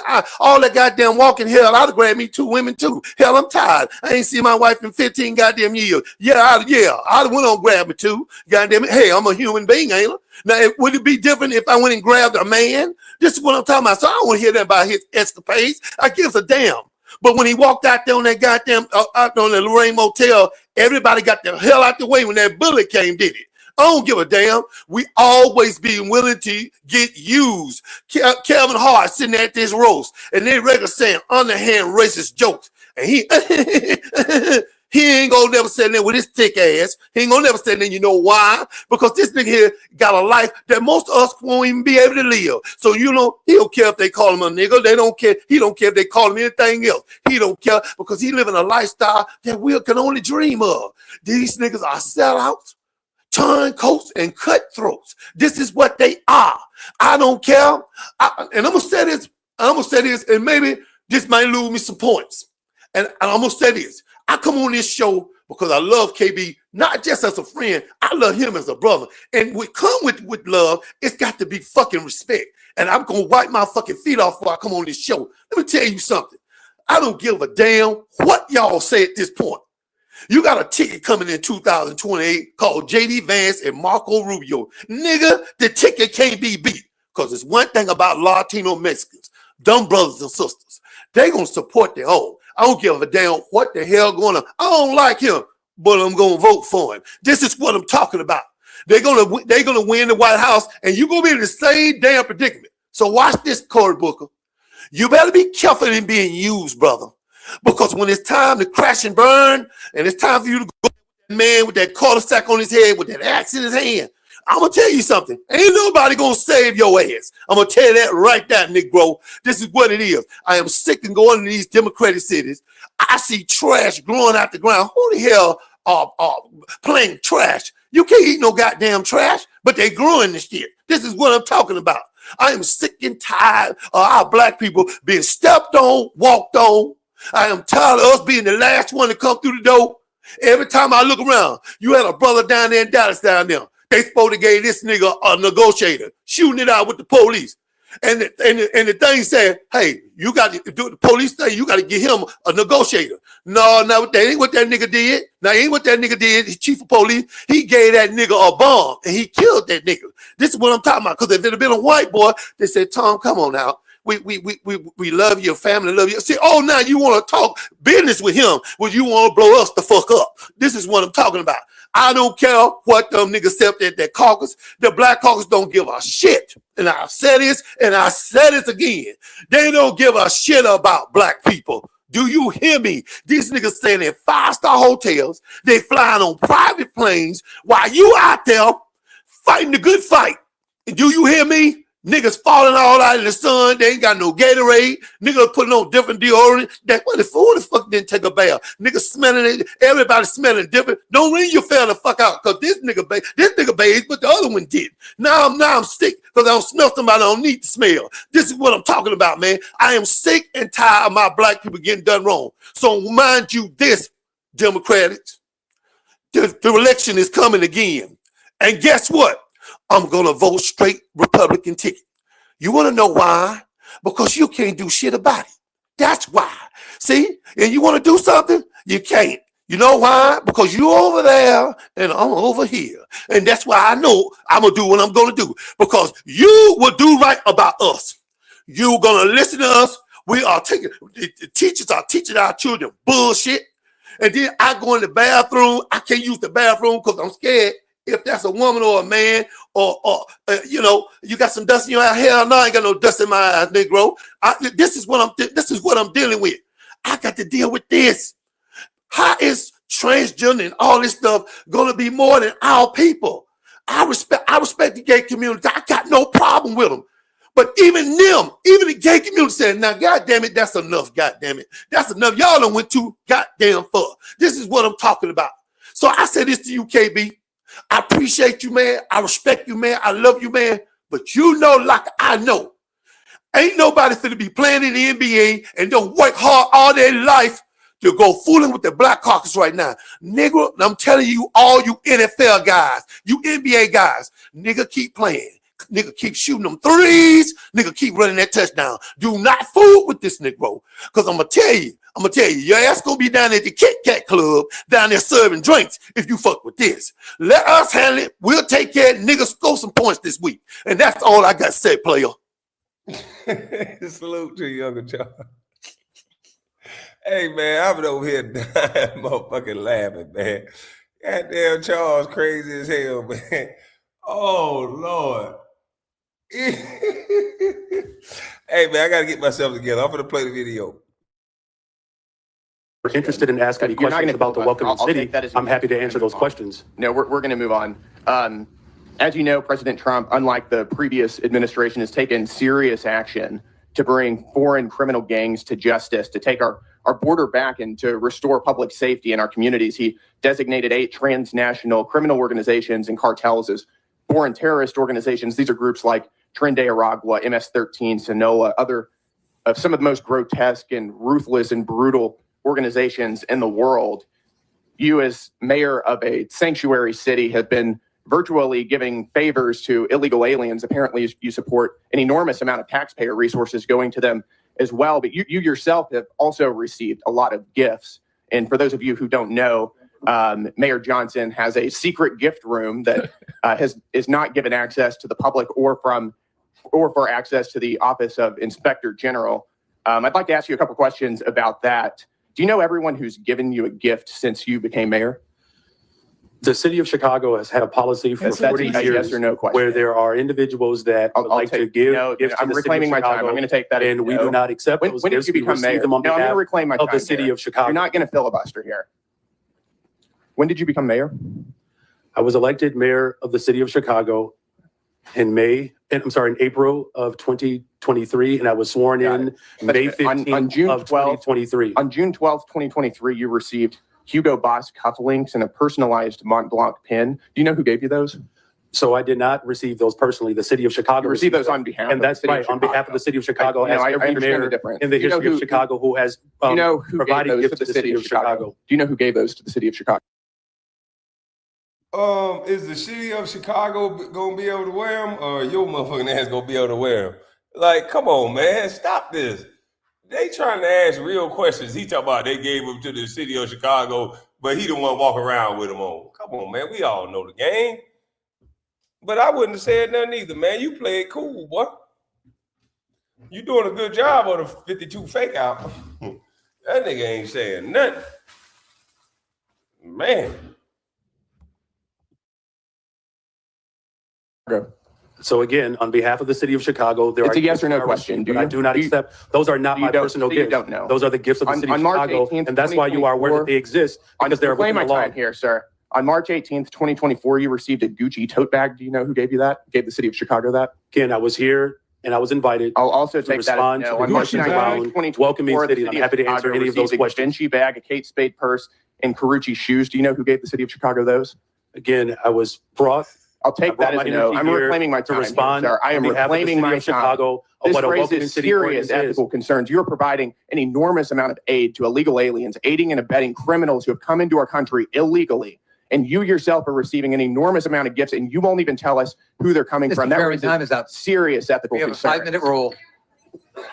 Gentleman's time's Chairman, I'd like to ask for unanimous consent to enter into the record the City of Chicago Office of Inspector General advisory concerning gifts accepted on behalf of the city. Without objection, so ordered. Thank you. Chair, now please listen to this. I pray to God this man doesn't get reelected. The Chicago mayor's race, it is 10 months away, but the money race for the candidates, it is already heating up. Alexi Janulius has more than $18 million. Number 2 in the money race is Susana Mendoza with $1.6 million. And then number 3, the current mayor, Brandon Johnson, just over $813,000. And when it comes to Janulius with $18 million, he has got broad support from business and labor. It's not a great sign for the mayor that he's in 3rd place in the money race. As a sitting mayor, often the mayor is the one with the most money. But that is not the case for him. He had the support of the Chicago Teachers Union, has that support again. But what about the rest of labor? They seem quite divided, and for now have put a lot of support with Janulius. It tells others, hey, this race is wide open, and we're going to see even more get in. There is an initial race on February 23rd. If you do not get 50% plus 1, there will be a runoff in April when there's so many candidates, perhaps a dozen. That's really hard to get. The Chicago mayor's race, it's always interesting. Deputy Mayor Brandon Johnson is expected to face numerous challengers in next year's February election, but today he was fending off questions about running for re-election while also taking shots at would-be rivals. Mayor Brandon Johnson is sitting down for a wide-ranging interview this afternoon, seemingly unconcerned about the 2027 election and who might be running against him. Because I know that there are some folks who are politicking already. That's, I understand it. I do. But when people see me all over the city of Chicago, they're not asking about my reelection. Today, the mayor continued to deflect about his political future. Are you planning to run for a second term? Well, right now, my plan is to continue to drive violence down the city of Chicago to make sure that we're investing in communities. As I've said repeatedly, there will be plenty of time for politics. A lot of people will do both at the same time. Yeah, and I've done both at the same time. As a Cook County commissioner, I was governing and I ran for mayor, so it's clear that I know how to multitask. I can govern and run for something. I've done it multiple times. Not only have I done it multiple times, I've won every time. Since the first of the year, one potential mayoral rival, Secretary of State Alexi Giannoulias, has reported raising nearly $12 million. By comparison, Mayor Johnson has reported raising just $58,000 during that same time period. Should there be a concern among your supporters that maybe you're waiting too long to make an announcement and to fully engage in re-election plans? Well, what we saw in this last election cycle, you saw people spend multiple millions, right? And it's evident that money alone does not guarantee someone's success. And while re-election talk may be for another day, Johnson sending a not so subtle signal. We have seen many high profile donors in this city who have been bosses of previous mayors, right? The difference for me right now is that I'm not bossed by the same people who are trying to boss the electorate. I'm not going to do it, and I'm not going to stand for it. Boy, I know Chicago can't wait for him to be gone. I know it. But listen here, y'all, that's my time. I appreciate all y'all. I will be resting for a second and then going over to my main channel. Y'all have a blessed day. I'm gonna buy this thing. I'm done.